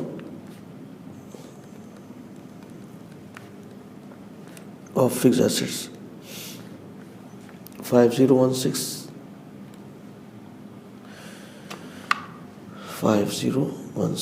चलें, अब ये पोस्टिंग हो गई, मसला हल हो गया मेरा। ठीक है, अब डेप्रिसिएशन, तो डेप्रिसिएशन फॉर द ईयर जो है वो ये वाली फिगर थी 1154। तो depreciation on asset sold is 1154। फिर इसके बाद जो ये नया एसेट्स आया है 85,000 का, ये कौन सा एसेट्स है? न्यू, जो एक्सचेंज के थ्रू आया है। कितने का है वो? 85,000 का। कब आया है? ये आया है 1 अक्टूबर को गालिबन, ठीक है ना। तो 10% कितने महीने के लिए, इसके ऊपर फर्स्ट कब आया ये, 1 अक्टूबर को, नहीं कब आया ये, वॉज एक्सचेंज ऑन 1 अक्टूबर, ठीक है। तो अक्टूबर से लेके जून तक जो है वो आपके 9/12, ठीक है। तो ये आपका अमाउंट आ गया 6375। फिर इसके बाद एक और आपका एडिशन है जो कि आपने कैश में खरीदा था, थ्रू कैश, वो कितने का था, 90,000 रुपये का था। और कब खरीदा था, वो हमने खरीदा था गालिबन नवंबर में, 1 नवंबर में। तो ये इसके ऊपर डेप्रिसिएशन हो जाएगा 10 महीने का, ठीक है। तो 90,000 के ऊपर 10 महीने का डेप्रिसिएशन, नहीं ये खरीदा है नवंबर में, तो ये 8 महीने का हो जाएगा। तो हाँ 6 और 2 8, ठीक है। तो 10% इंटू 8 डिवाइडेड बाई 12, तो ये अमाउंट हो गया आपकी 6,000 रुपये। हाँ, अब जो है इम्पोर्टेंट बात है, यहाँ तक तो मेरे ख्याल से आप लोगों ने शायद सही कर लिया हो। अब जो रिमेनिंग है ना, ये बहुत इंपॉर्टेंट बात है, तवज्जो दीजिएगा बेटा। देखें मेरे पास जो कॉस्ट है, मैं ओपनिंग से चलता हूँ, तो मेरे पास ओपनिंग कॉस्ट जो दी हुई थी वो दी हुई थी ₹900,000, ठीक है। इसके अंदर जो एसेट्स बिक गया है वो इसमें शामिल है, और उसके ऊपर हमने डेप्रिसिएशन अलग से कैलकुलेट कर लिया है। तो मेरे पास जो रिमेनिंग एसेट्स जो बच गई, जिसके ऊपर डेप्रिसिएशन चार्ज करना है, वो है 840 कॉस्ट। अच्छा, एक्यूमुलेटेड डेप्रिसिएशन जो मेरे पास दिया हुआ है वो कितना है, ठीक है, वो कितना है, तो वो मेरे पास दिया हुआ है ₹250। इसमें से जो माइनस करना है, ये है असल एरिया जो कि स्टूडेंट्स गलती करते हैं। वो क्या करते हैं स्टूडेंट्स, वो इस फिगर को माइनस कर देते हैं। ना ना ना ना, इस फिगर को माइनस नहीं करना। आपको फिगर कौन सी माइनस करनी है, क्योंकि ये ओपनिंग फिगर है आपके पास, तो आपको ओपनिंग फिगर में से ओपनिंग एक्यूमुलेटेड डेप्रिसिएशन को माइनस करना है। ये इतनी कॉमन मिस्टेक है कि मतलब आप इसमें नॉलेज की वजह से नहीं, ओमिशन की वजह से गलती कर जाएंगे। तो ये ओमिशन नहीं होनी चाहिए। तो कितना माइनस करेंगे, 13,000। तो ये मैंने बनाया है इसीलिए है कि ताकि आपको, मैं इसको हाईलाइट भी कर देता हूँ ताकि आपको ये याद रहे कि ये फिगर माइनस करनी थी, ठीक है बेटा। तो ये एक और पॉइंट मैंने आपसे कहा ना कि इसके अंदर बहुत सारे कंटेंट्स हैं, और अब इसके ऊपर इसकी वैल्यू आ गई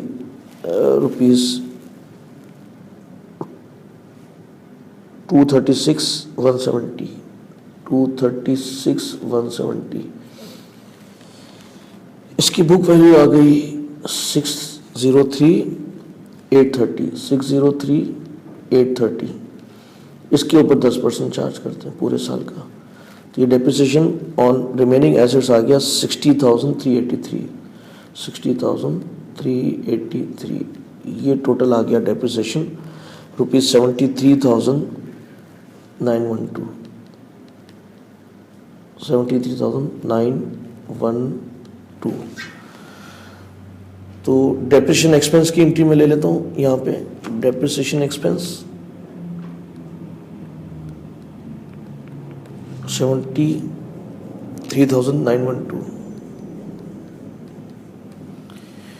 और अलाउंस के अकाउंट में ले लेता हूँ इसकी एंट्री, अलाउंस फॉर डेप्रिसिएशन के अकाउंट में।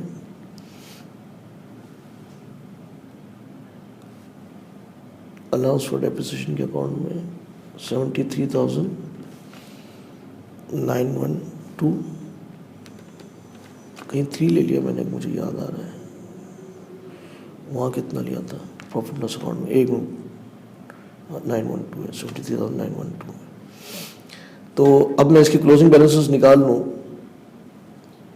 प्रॉपर्टी के भी और इसके भी, और फिर इसको हम फाइनली क्लोज करके फिर आगे बढ़ते हैं। और नाराज नहीं होइएगा, सवाल अब शुरू होगा, ठीक है ना। तो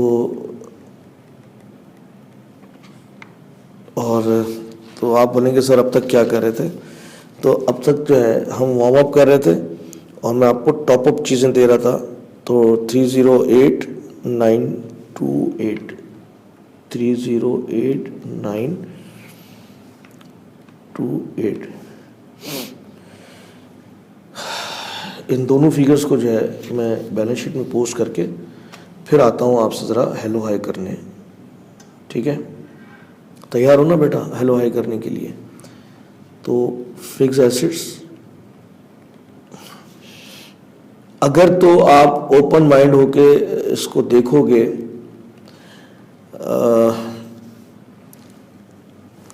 आप एग्जामिनर की एफर्ट्स को या एग्जामिनर के उस सवाल को अप्रिशिएट किए बगैर नहीं रह सकते, लेकिन एग्ज़ाम में डेफिनेटली आप उसको वो अप्रिशिएशन तो नहीं दोगे, लेकिन यहाँ से जो लर्निंग होगी आपकी वो ऐसी होगी कि मतलब गज़ब की लर्निंग होगी।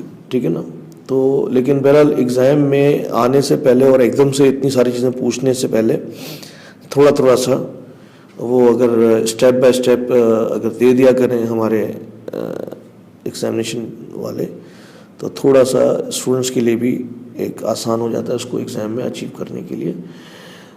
तो बहरहाल एक चीज़ जो हमने ऑब्ज़र्व की है कि एग्ज़ामिनेशन डिपार्टमेंट या एग्ज़ाम के जो क्वेश्चंस आ रहे हैं आजकल, उसमें एग्ज़ामिनर जो है वो एटलीस्ट 50 नंबर के पॉइंट्स ऐसे रखता है जो कि लाजमी बहुत आसान होते हैं। अब अगर आप पेपर में ट्रैप ना हो जाए तो आप उसको बड़े आराम से कर सकते हो। चलें, ये तो मैंने यहाँ वहाँ की बातें कर ली।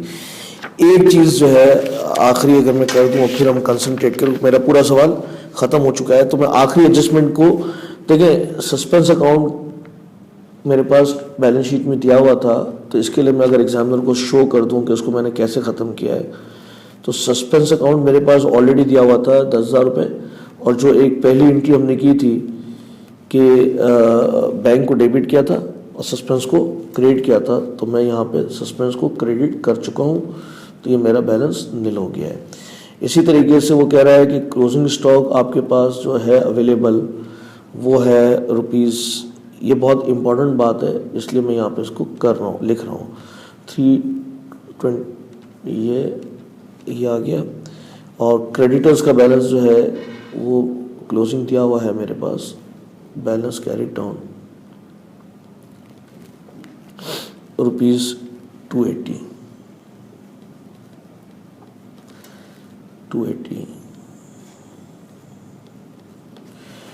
ठीक है, तो अब यहाँ से मेरे पास परचेजेस की फिगर आ सकती है, एक ही फिगर मिसिंग रह गई है, लेकिन मेरे पास सेल्स की फिगर नहीं आ सकती क्योंकि क्रेडिट डाउन भी नहीं दिया हुआ और मेरे पास कैरी डाउन भी नहीं दिया हुआ और मेरे पास सेल्स की फिगर भी नहीं है। तो अभी से इसके लिए मुझे थोड़ा सा इंतज़ार करना पड़ेगा और वो फिर अब आएगी। तो परचेज की फिगर निकालना जो है ना इस स्टेज पे ज़रूरी होगा, वरना फिर हम सवाल को आगे नहीं बढ़ा सकेंगे। तो परचेजेस की फिगर मेरे पास इसकी बैलेंसिंग फिगर आ रही है 850,000, गालिबन 850,000। ठीक है, तो क्लोजिंग स्टॉक और परचेजेस की फिगर में रख लेता हूँ अपने प्रॉफिट एंड लॉस अकाउंट में। ये ज़रूरी है बेटा, ये इसके बगैर परसेंटेज अप्लाई नहीं हो सकती। तो प्रॉफिट एंड लॉस अकाउंट में मैंने 850 की फिगर रख ली, तो ये मेरे पास आ गया 1060। देन इसके बाद क्लोजिंग स्टॉक की फिगर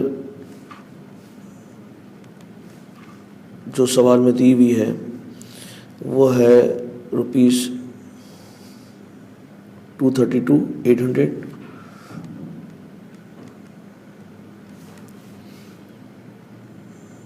यही है ना, 232,800।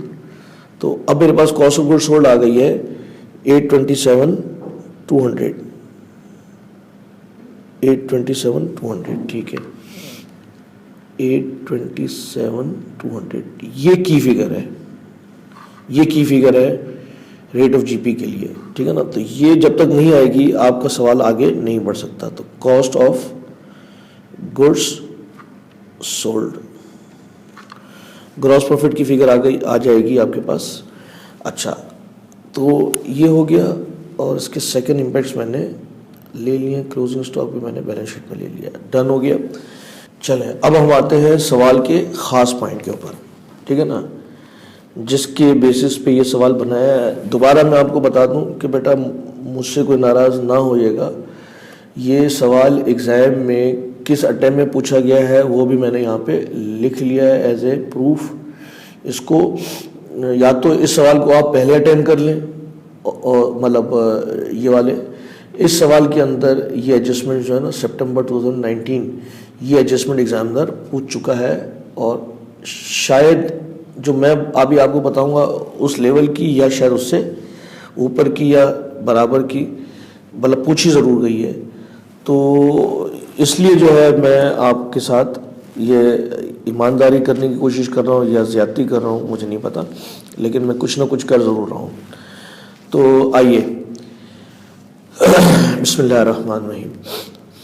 एडजस्टमेंट नंबर 1 वो कह रहा है कि 60% ऑफ, अच्छा क्योंकि ये सवाल मैंने खुद ने डेवलप किया था, तो जब मैं उसको देख रहा था तो कहीं कहीं मैं खुद भी उस पर था कि अब ये फिगर कहाँ से आएगी। तो फिर वो सवाल में ऐड ऑन, तो ये कुछ चीज़ें इसमें ऐसी ऐड ऑन है जो कि नॉर्मली आपको किताबों में नहीं मिलेंगी, क्योंकि वो सवाल डिफरेंट स्ट्रक्चर से लिखा हुआ होता है। तो ये सवाल मेरा कंटेंट्स वही है, स्ट्रक्चर इसका थोड़ा सा डिफरेंट है।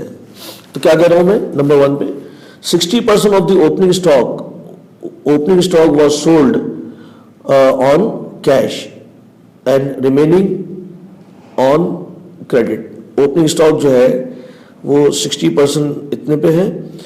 अच्छा, फिर इसके बाद अब जो आपको ये कह रहा है, इसके साथ साथ मैं, क्योंकि वक्त ज़ाया ना हो हमारा, तो मैं आपको इसकी बहुत इम्पोर्टेंट कैलकुलेशन जो है वो यहाँ करता हूँ, और यहाँ पे हम बिल्कुल इसकी सेपरेट कैलकुलेशंस कर लेते हैं और यहाँ पे, ठीक है। अब मैं सबसे पहले क्या कर रहा हूँ, आपको इसकी जो परसेंटेजेस है ना, पर इस सवाल में ये परसेंटेजेस का ही जो है ना वो इम्पैक्ट है और बहुत ज़बरदस्त है, और इसकी एप्लीकेशन क्या है वो इससे भी ज़्यादा ज़बरदस्त है। आप यकीन माने, I salute the examiner for asking this area. लेकिन बहरहाल एक आध दफ़ा ये पहले आ चुका होता, अब क्योंकि आ चुका है अब आपके पास गुंजाइश नहीं है कि आप सवाल अगर आता है तो एग्जामिनर को कुछ बुरा भला कह सकें। पहली दफ़ा आया था तो आपका भी राइट था और हमारा भी राइट था, हमने भी थोड़ी सी नाराज़गी का इजहार किया था कि यार पहली दफ़ा इतना हाथ भारी ना रखते, लेकिन अब तो पूछ चुका है, ठीक है ना। तो अब आइए देखिए वो क्या कह रहा है। मुझे कंप्यूटेशन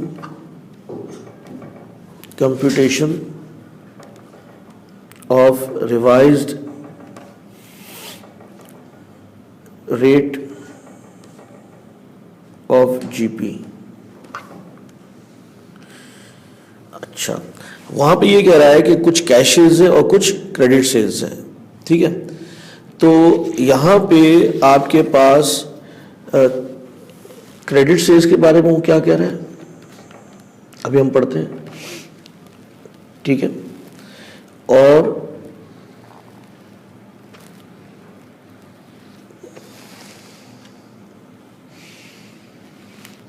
क्रेडिट सेल्स के बारे में क्या कह रहा है, मैं यहाँ पे 3 कॉलम इसके मजीद बनाऊंगा परसेंटेजेस की इक्वेशन बनाने के लिए। और कैश शेयर्स के लिए वो क्या कह रहा है। अच्छा, जीपी की इक्वेशन तो आपको पता है, cost plus GP is equal to sales. Cost plus GP is equal to sales.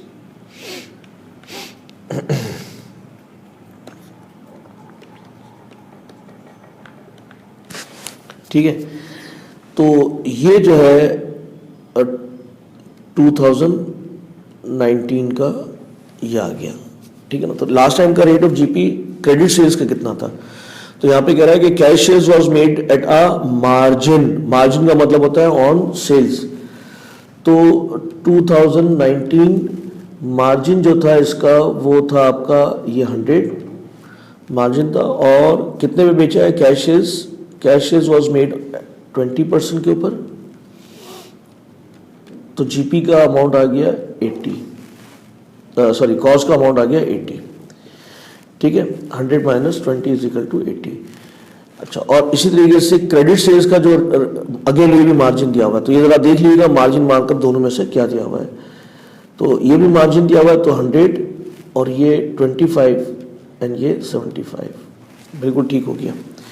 अच्छा, अब इसमें क्या होगा कि सबसे पहले जो आपके पास ओपनिंग स्टॉक है, ठीक है ना, उसके ऊपर रेट ऑफ जीपी क्या अप्लाई करेंगे, और जो न्यू स्टॉक है उसके ऊपर रेट ऑफ जीपी क्या अप्लाई होगा।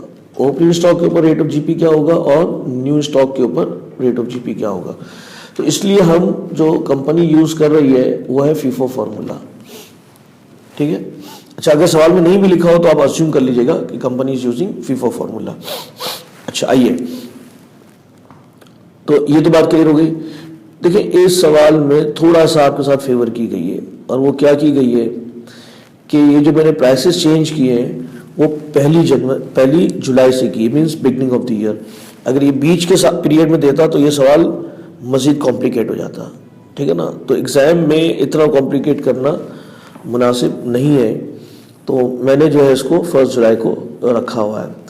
तो with effect from 1 July 2019 credit selling price, जो माल उधार बिकता है, वॉज रिड्यूस्ड बाई 5%। तो इसका मतलब है कि इस साल की जो आपकी सेलिंग प्राइस है वो अब 100 नहीं रही, ठीक है ना, वो 5% कम हो गई, तो 95 हो जाएगी सेलिंग प्राइस, ये 95% हो जाएगी, ठीक है ना। ये 100 था, 5% में से माइनस किया तो ये 95% हो गई, ठीक है।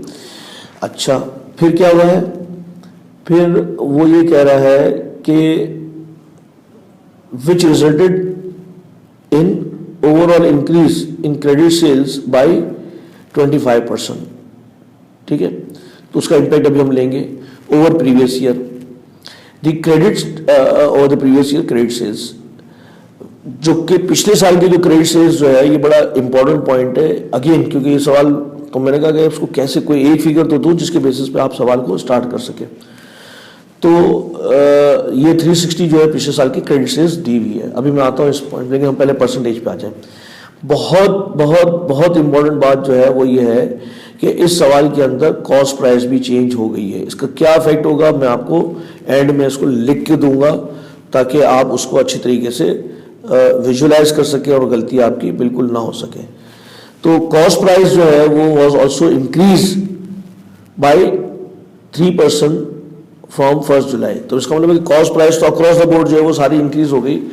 तो कॉस्ट प्राइस जो है वो आपकी 3%, तो अब ये क्या करोगे आप, 75 प्लस 3 कर दोगे ना, ये तो नहीं होगा। 3% ऑफ 75, तो 3% ऑफ 75 को अगर आप देखें तो ये बनता है आपके पास 77.25। देख लो एक दफा दोबारा, मैं भी देख लेता हूं। तो 75 का 1.03, तो ये आ रहा है ₹77.25, ठीक है। तो 77.25 और 77.25 ये प्राइस चेंज हो गई, ठीक है। इसी तरीके से 3% ऑफ 80, क्योंकि जो इसकी भी तो होगी ना, तो 3% ऑफ 80, तो 80 के ऊपर 1.03, तो ये 82.4 ये बन जाता है ये, ठीक है। लेकिन इसमें ये होगा, एक मिनट, नहीं, ओपनिंग जो स्टॉक है ये तो आपका, ये तो परचेज में चेंज हुआ ना, तो परचेज प्राइस चेंज जाएगी। ओपनिंग स्टॉक जो है वो तो आपके पास 75 का ही रहेगा, यहाँ पे भी 80 का ही रहेगा, और परचेज प्राइस जो है वो 3% ऐड हो गई, 3% यहाँ ऐड हो गई, तो ये हो जाएगा 82.4, ठीक है। तो अब इन दोनों का डिफरेंस निकाल लें, तो आपके पास यहाँ पे जो डिफरेंस आ रहा है, तो ये बैलेंसिंग फिगर जीपी का अमाउंट वो आ जाएगा रेशो। अब ये परसेंटेज नहीं रहेगा क्योंकि अब 100 कुछ भी नहीं है, तो कितना हो गया 20, और इसका जो डिफरेंस आ रहा है वो आ रहा है 17.75 चेक कर लेते हैं एक दफ़ा, एक मिनट सिर्फ चेक कर लें ताकि 95 माइनस 77.25 तो ये आ गया 17.5, ठीक हो गया। अच्छा, इसकी सेलिंग प्राइस में तो कोई चेंज नहीं हुआ, तो ये तो सेम है, तो इसका ओपनिंग स्टॉक जो है वो पुराने रेट ऑफ जीपी से बिकेगा और इन दोनों का जो डिफरेंस आ रहा है वो है 17.6, ये बैलेंसिंग फिगर, ठीक है। अब आ जाइए, अच्छा अब समझें कि आपको सेल्स निकालने के लिए या तो जीपी दिया हुआ हो या कॉस्ट ऑफ गुड्स सोल्ड दिया हो, तो यहाँ पे कॉस्ट ऑफ गुड्स सोल्ड दिया हुआ है, लेकिन ये तो भाई total cost of goods sold है ना, इसमें से कैश सेल्स की कितनी कॉस्ट ऑफ गुड्स सोल्ड है, कैसे अप्लाई करें। अब यहाँ पे आप थोड़ा सा बैठ के विजुलाइज करें कि यार ये कैसे होगा, ठीक है। और यही पॉइंट वहाँ पे बिल्कुल एक आप समझें कि बंद गली के अंदर एग्जामिनर लेके जा चुका था और फिर वहाँ पे भी कॉस्ट ऑफ गुड्स सोल्ड निकलता था और फिर उस बंद गली से बाहर निकलना था कौन से सवाल के अंदर, सितंबर 2019 के क्वेश्चन के अंदर, ठीक है। तो अब मैं आपको तो कुछ आपको समझ में आई, अगर आप चाहें तो एक दफ़ा सवाल को थोड़ा सा दोबारा रिव्यू कर लें और आपके समझ में आनी चाहिए। और मुश्किल पॉइंट है इस बंद गली से निकलना, लेकिन तो आपको मैंने यहाँ पे, वहाँ तो एग्जामिनर ने इतनी बड़ी हिंट नहीं दी थी जो कि मैंने यहाँ पे एक बहुत बड़ी हिंट दे दी है। और वो क्या हिंट दी हुई है, वो आपको मैंने हिंट दी हुई है पिछले साल की क्रेडिट सेल्स। तो अब मैं चल रहा हूँ, मेरे पास जो सिरा मिल रहा है वो किस चीज़ का मिल रहा है, क्रेडिट सेल्स का, ठीक है। तो मेरे पास लास्ट टाइम की क्रेडिट सेल्स कितनी थी, 360। क्या कह रहा है, इस दफ़ा की क्रेडिट सेल्स जो है वो पिछले साल की क्रेडिट सेल्स से 25% बढ़ गई है, ठीक है ना। तो क्या प्राइस में भी सेम है, नहीं, प्राइस तो थोड़ी सी चेंज है। तो ज़रा निकालो तो मैं देखूं कि आप इस साल की क्रेडिट सेल्स निकाल सकते हो कि नहीं। तो credit sales and its cost, ये दोनों चीज़ें निकालनी है मुझे। इसकी कॉस्ट कितनी थी और क्रेडिट सेल्स कितनी थी। तो 360 जो है ये 25% इसमें ऐड हो गया, तो ये 125 हो गया। लेकिन ये जो आपकी आ रही है अमाउंट, ये पिछले साल का जो रेट था ये उससे आ रही है, ठीक है ना। ये जो अमाउंट आ रही है वो पिछले साल का जो रेट था उससे आ रही है, लेकिन इस दफ़ा रेट भी तो चेंज हुआ है।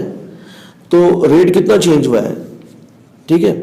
तो आपकी सेलिंग प्राइस का जो रेट जो था वो कितना चेंज हुआ था, ज़रा देखो तो बेटा। Selling price was reduce by, तो इसका मतलब क्या हुआ कि ये जो भी अमाउंट आएगी इसका 0.95% वो हमारी नई सेलिंग प्राइस से सेल्स आ जाएगी। That will be your sales for the year. तो 3,60,000 इंटू 1.25 450 का ये पुरानी रेट से सेल्स आ गई, ठीक है ना। अगर मैं कोई क्वांटिटी का इफेक्ट ले रहा हूँ कि भाई वरना एग्जामिनर और क्लियर कर सकता है कि इतनी क्वांटिटी, तो क्वांटिटी की वजह से जो है वो 4,50,000 आ गई, लेकिन प्राइस की वजह से आपकी प्राइस कम हो गई है तो 0.95, तो ये आपकी सेल्स क्रेडिट सेल्स आ गई टोटल ₹427,500 इज इक्वल टू 427,500। अच्छा, अब जरा सोचें कि आपके पास क्या डेटा दिया हुआ है। तो आ जाइए पॉइंट नंबर 1 पे। पॉइंट नंबर 1 पे क्या दिया हुआ है, मैंने आपको पॉइंट नंबर 1 में दिया हुआ है कि 60% of the opening stock was sold on cash and 40% on credit. अच्छा, तो मैं इसमें से आपको sales of opening stock, sales of opening stock, अच्छा तो ओपनिंग स्टॉक मेरे पास कितना था, 210 का, ठीक है। इसका 40% जो है वो क्रेडिट सेल्स पे बिका है, ठीक है। अब आइए हमारे इस टेबल पे, इस पे कौन सी इक्वेशन अप्लाई होगी, ठीक है ना, उस पर कौन सी इक्वेशन अप्लाई होगी, क्योंकि उसकी सेलिंग प्राइस जो है वो ये वाली इक्वेशन अप्लाई होगी, ओपनिंग स्टॉक के ऊपर ये वाली इक्वेशन अप्लाई होगी। ठीक है बेटा, समझ में आ रही है ये इक्वेशन। अब ये इक्वेशन आपने पहले ऑलरेडी डेवलप कर ली है, तो ओपनिंग स्टॉक के लिए ये हमने पहले कंक्लूड कर लिया है कि ये इक्वेशन अप्लाई होगी। अच्छा, क्या चीज़ मेरे पास दी हुई है, ये जो अमाउंट है ये 2,10,000 ये कॉस्ट है, ठीक है ना, 40% इसका निकालूंगा तो ये कॉस्ट आ जाएगी। तो कॉस्ट कितनी है मेरे पास इस इक्वेशन के हिसाब से, देखो कॉस्ट कितनी है इस इक्वेशन के हिसाब से 75, सेल्स कितनी है 95, तो ये मेरे पास सेल्स आ गई ऑफ ओपनिंग। तो ये कौन सा आ गया, सेल्स ऑफ करंट स्टॉक। अब बेटा मैं बार बार कह रहा हूँ, मुझे नहीं बिल्कुल अच्छा लग रहा कि आपको इस लेवल पे इस चीज़ पे आपको बॉदर करूँ, लेकिन मैं मजबूर हूँ क्योंकि एग्जामिनर ने पूछा है, मेरे मुझसे नाराज़ ना हो, वो आप जाके सितंबर वाला अटेम्प्ट देख लें, अगर वो इससे करीब या इसके मिलता जुलता ना हो तो फिर मैं बिल्कुल हाजिर हूँ आपकी नाराज़गी के लिए। तो ये जो गालिबन अमाउंट आ रही है 106,400, इसमें थोड़ा सा टाइम भी आपका बचाना है ताकि वीडियो बहुत बड़ी हो गई है ये, तो बेशक आप पॉज करके देख लीजिएगा इसको अगर ये थोड़ी सी आपको बॉदर कर रही हो, लेकिन इसके अंदर कंटेंट्स बहुत ज़बरदस्त हैं, आपको इतनी ज़बरदस्त लर्निंग हो जाएगी।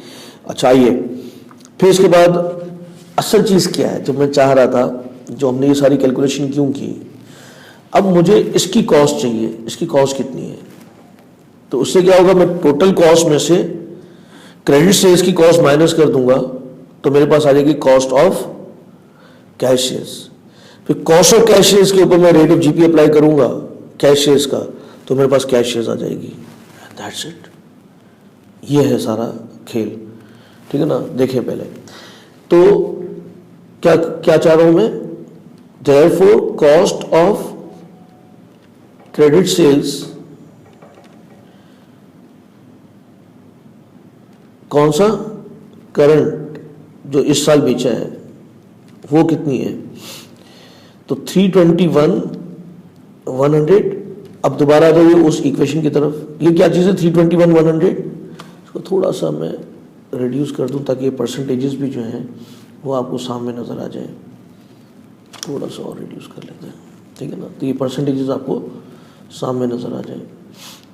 अच्छा, तो क्या कह रहे हैं, क्रेडिट सेल्स की बात हो रही है और नया स्टॉक जो है करंट में से, तो इसकी इक्वेशन क्या है, ये क्या चीज़ दी हुई है सेल्स, तो इसको किससे डिवाइड करेंगे 95 से। चाहिए क्या मुझे कॉस्ट, कॉस्ट कितनी है 77.25, जो 3% इंक्रीज हुआ था इस साल की, ये उसका इम्पैक्ट है। तो therefore cost of credit sales is ₹261,105, 261,105, calculate कर लो इसको, तो ये आनी चाहिए। अच्छा, ये सारा हमने खेल इसलिए किया कि अब मैं कैश शेयर्स की तरफ जा सकूं, तो देयरफॉर कंप्यूटेशन ऑफ, क्या करें, computation of cash shares, computation of cash shares, ठीक है। How much is my total cost of goods sold, तो total cost of goods sold, total cost of goods sold is equal to 820 कितना है 827,200, इसमें से क्या लेस कर दूं, कॉस्ट ऑफ क्रेडिट सेल्स जी, वो क्या है, तो इसकी जो कॉस्ट है वो इसका 40% हमने निकाला था, तो ये गालिबन आ गई थी रुपीज़ 84,000 आई थी, हाँ 84,000, फिर हाँ 84,040 है ना, ठीक है।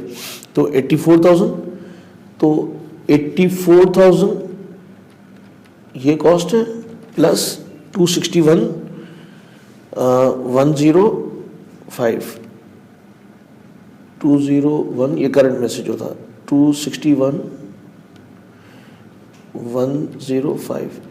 तो total cost of credit sales is rupees 345,105 345,105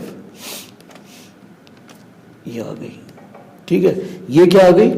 cost of caches, ठीक है।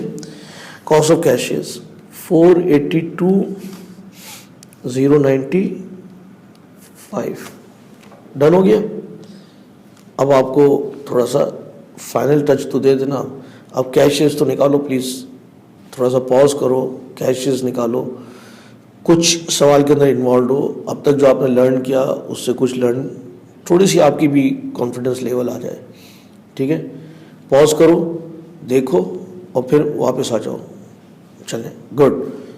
अब आपने ट्राई कर ली, सही हुआ गलत हुआ सेकेंडरी इशू। अब मेरे साथ मिलके देखो। आइए, कैशेस कैसे निकलेगी?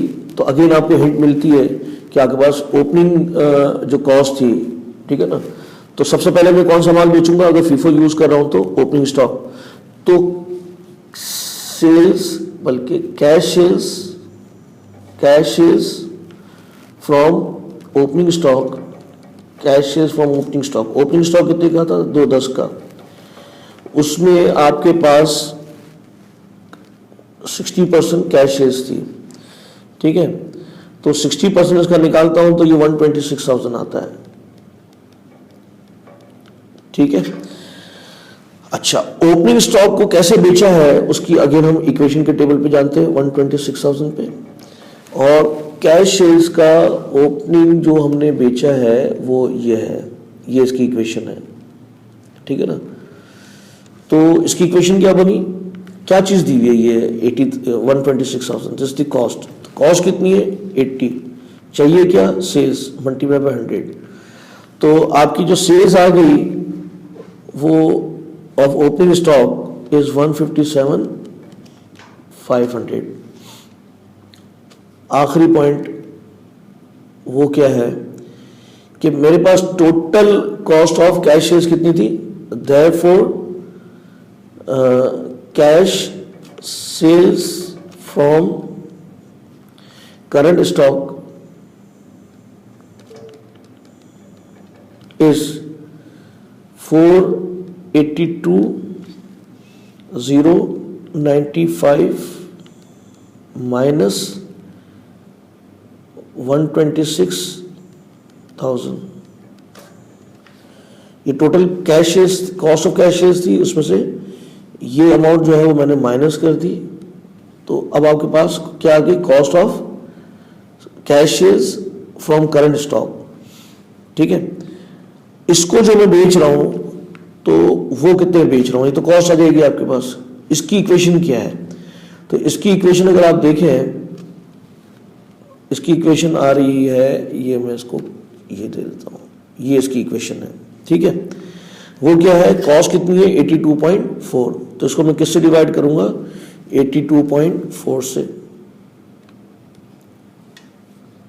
ठीक है, डिवाइड बाय 82.4 से।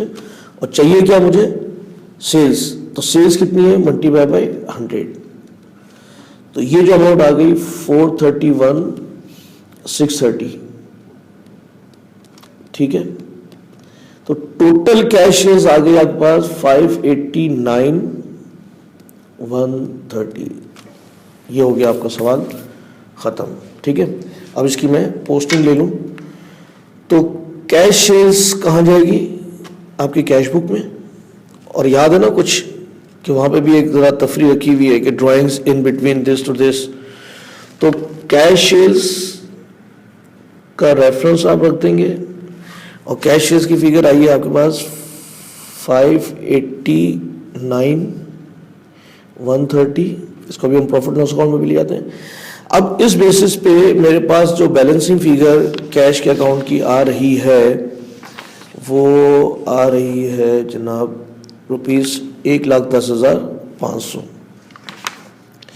1,10,500, 1,10,500, ठीक है। तो ड्राइंग्स को मैं रख लूँ यहाँ पे 1,10,500। अब किसी का अगर दिल चाह रहा है तो आप एक काम ये कर सकते हैं कि इसको डिवाइडेड बाय 12 करके देखें तो आपको मिल जाएगा एवरेज, ठीक है ना। तो ये बिटवीन 8,000 to 10,000 आ रहा होगा, ठीक है। तो ये ड्राइंग्स की फिगर हो गई। और चले मैं यहाँ ले लेता हूँ कैश शेयर्स कितनी आई हमारी। तो कैश का अकाउंट हमारा पूरा कंप्लीट हो गया। कैश शेयर्स की फिगर हमारे पास फाइनली जो आई थी वो 589, इसको मैं थोड़ा सा बड़ा कर दूँ दोबारा ताकि लिखने में थोड़ा सा 589,130।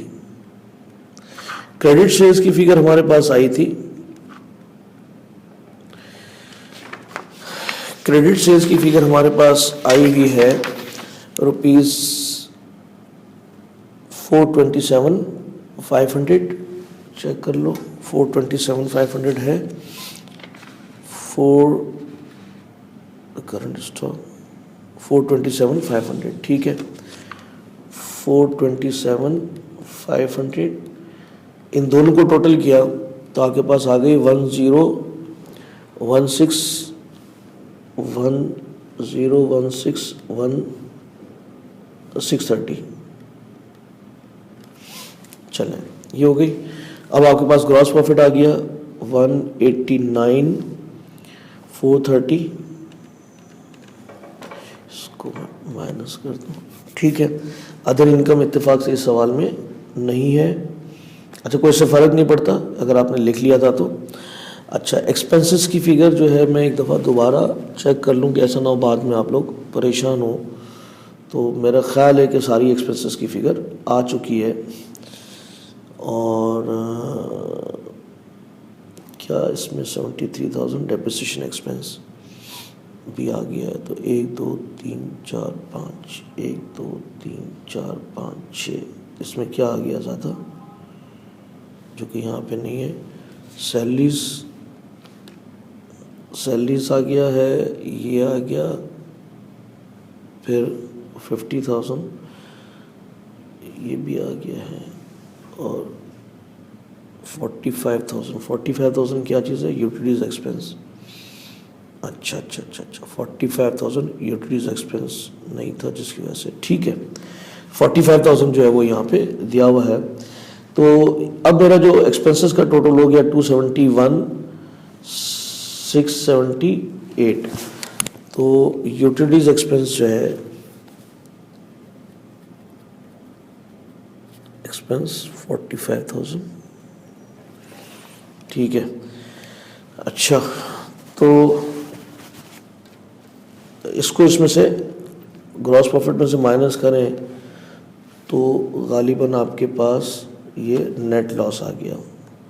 नेट लॉस, तो नेट लॉस की फिगर आ रही है 81,648, ठीक है। इस नेट लॉस को हम बैलेंस शीट पे लेके चले आते हैं। नेट लॉस ₹81,648 माइनस हो गया ये। तो फाइनल फिगर आपके पास आ जानी चाहिए, वो है ₹9। मेरे ख्याल से आपका कंप्यूटर भी जो है वो थोड़ा सा थक गया है आप लोगों की तरह। अच्छा, अब देखें, हमने जो है ना वहाँ से अकाउंट्स तो क्लोज कर दिए, लेकिन ये प्रैक्टिस अच्छी नहीं रही। हमें करना क्या चाहिए था, साथ साथ ले लेना चाहिए था। तो हमारे पास सैलरीज पेएबल का भी अकाउंट था क्लोजिंग, वो ले लें। तो सैलरीज पेएबल का अकाउंट मेरे पास दिया हुआ था 5,500, अगर आपको याद हो तो। फिर इसी तरीके से मेरे पास क्रेडिटर्स का बैलेंस भी दिया हुआ था उसके अकाउंट में, ₹200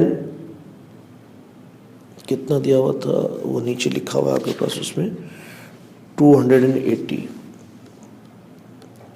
ठीक है। अच्छा, एसेट साइड पे आ जाइए। एसेट साइड पे कोई चीज़ स्किप तो नहीं हुई। ये हो गया, ये हो गया है, सैलरीज एडवांस हो गया, और बाकी सारी चीज़ें भी जो हैं मेरे ख्याल से हमने यहाँ पे रिकॉर्ड कर दी हैं, ठीक है ना। तो 1 2 3 4 5 5, तो 1 2 3 4 5 6 कैसे आ रही है ये? हाँ, डेटर्स की फिगर हमने नहीं ली है, अब ये थोड़ा सा मसला कर रहा है बार बार। डेटर्स की फिगर हमने नहीं ली है, तो डेटर्स की फिगर अगर हम निकाल लें तो डेटर्स की फिगर कैसे आएगी? तो हमारे पास क्रेडिट सेल्स जो है वो आ गई थी। क्रेडिट सेल्स कितनी है? तो क्रेडिट सेल्स हमारे पास आ गई थी रुपीज़ 427,500, 427,500।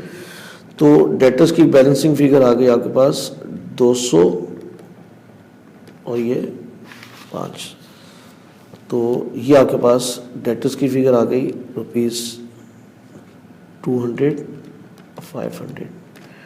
अब अगर आप ये बैलेंस शीट को टोटल करेंगे तो इंशाल्लाह जो है इसका टोटल आपका टैली हो जाएगा बाय रुपीज़ 125,727,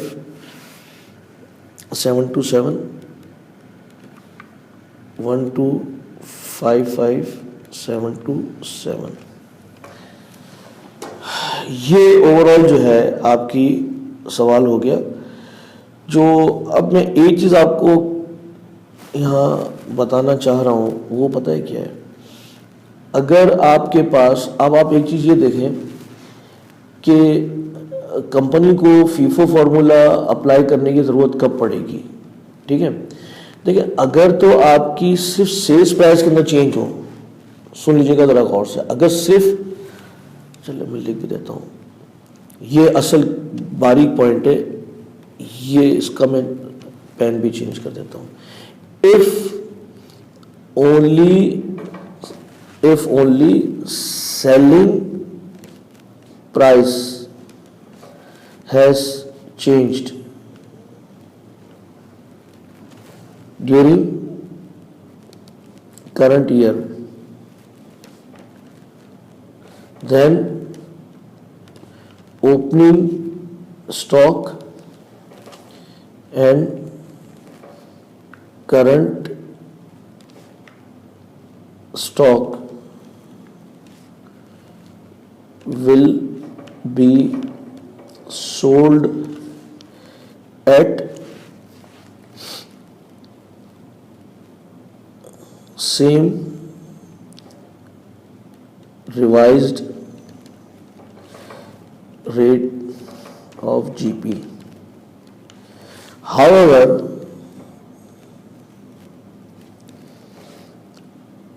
whenever